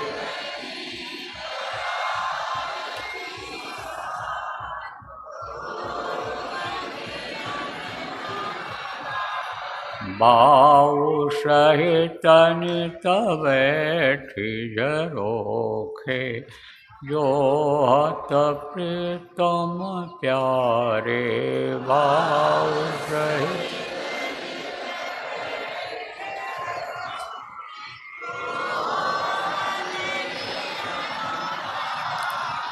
पग ध्वनि सुनहु श्रवण हिय, अपने मन के काज विसारे पग।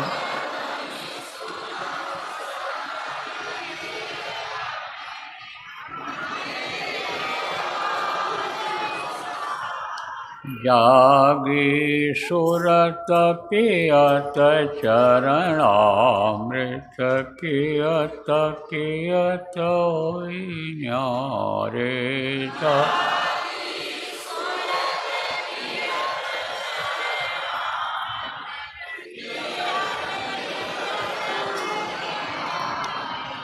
घंटा शंख मृदंग सारंगी, बंशी बीन सुनारे।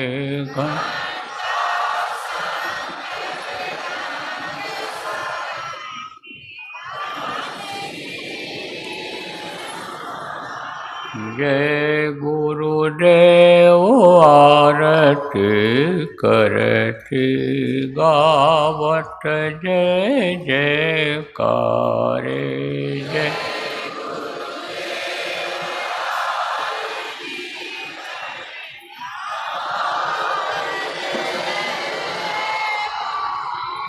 विनय करूं मैं दो कर जोरे, सतगुरु द्वार तुम्हारे बिन।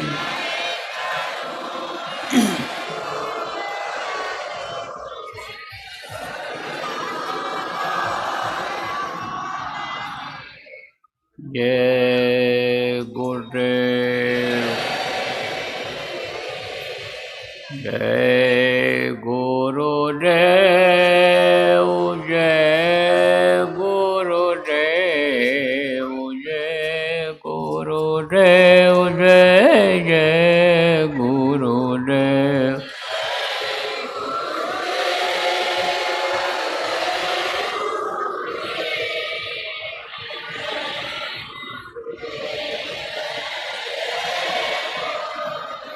जय गुरुदेव। जय गुरुदेव। जय गुरुदेव। जय जय गुरुदेव।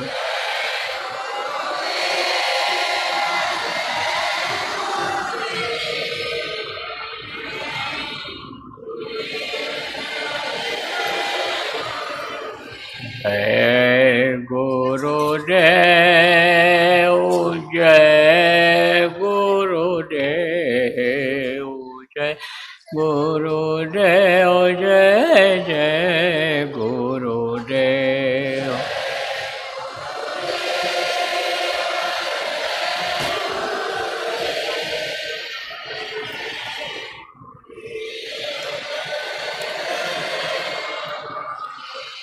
जय गुरुदेव।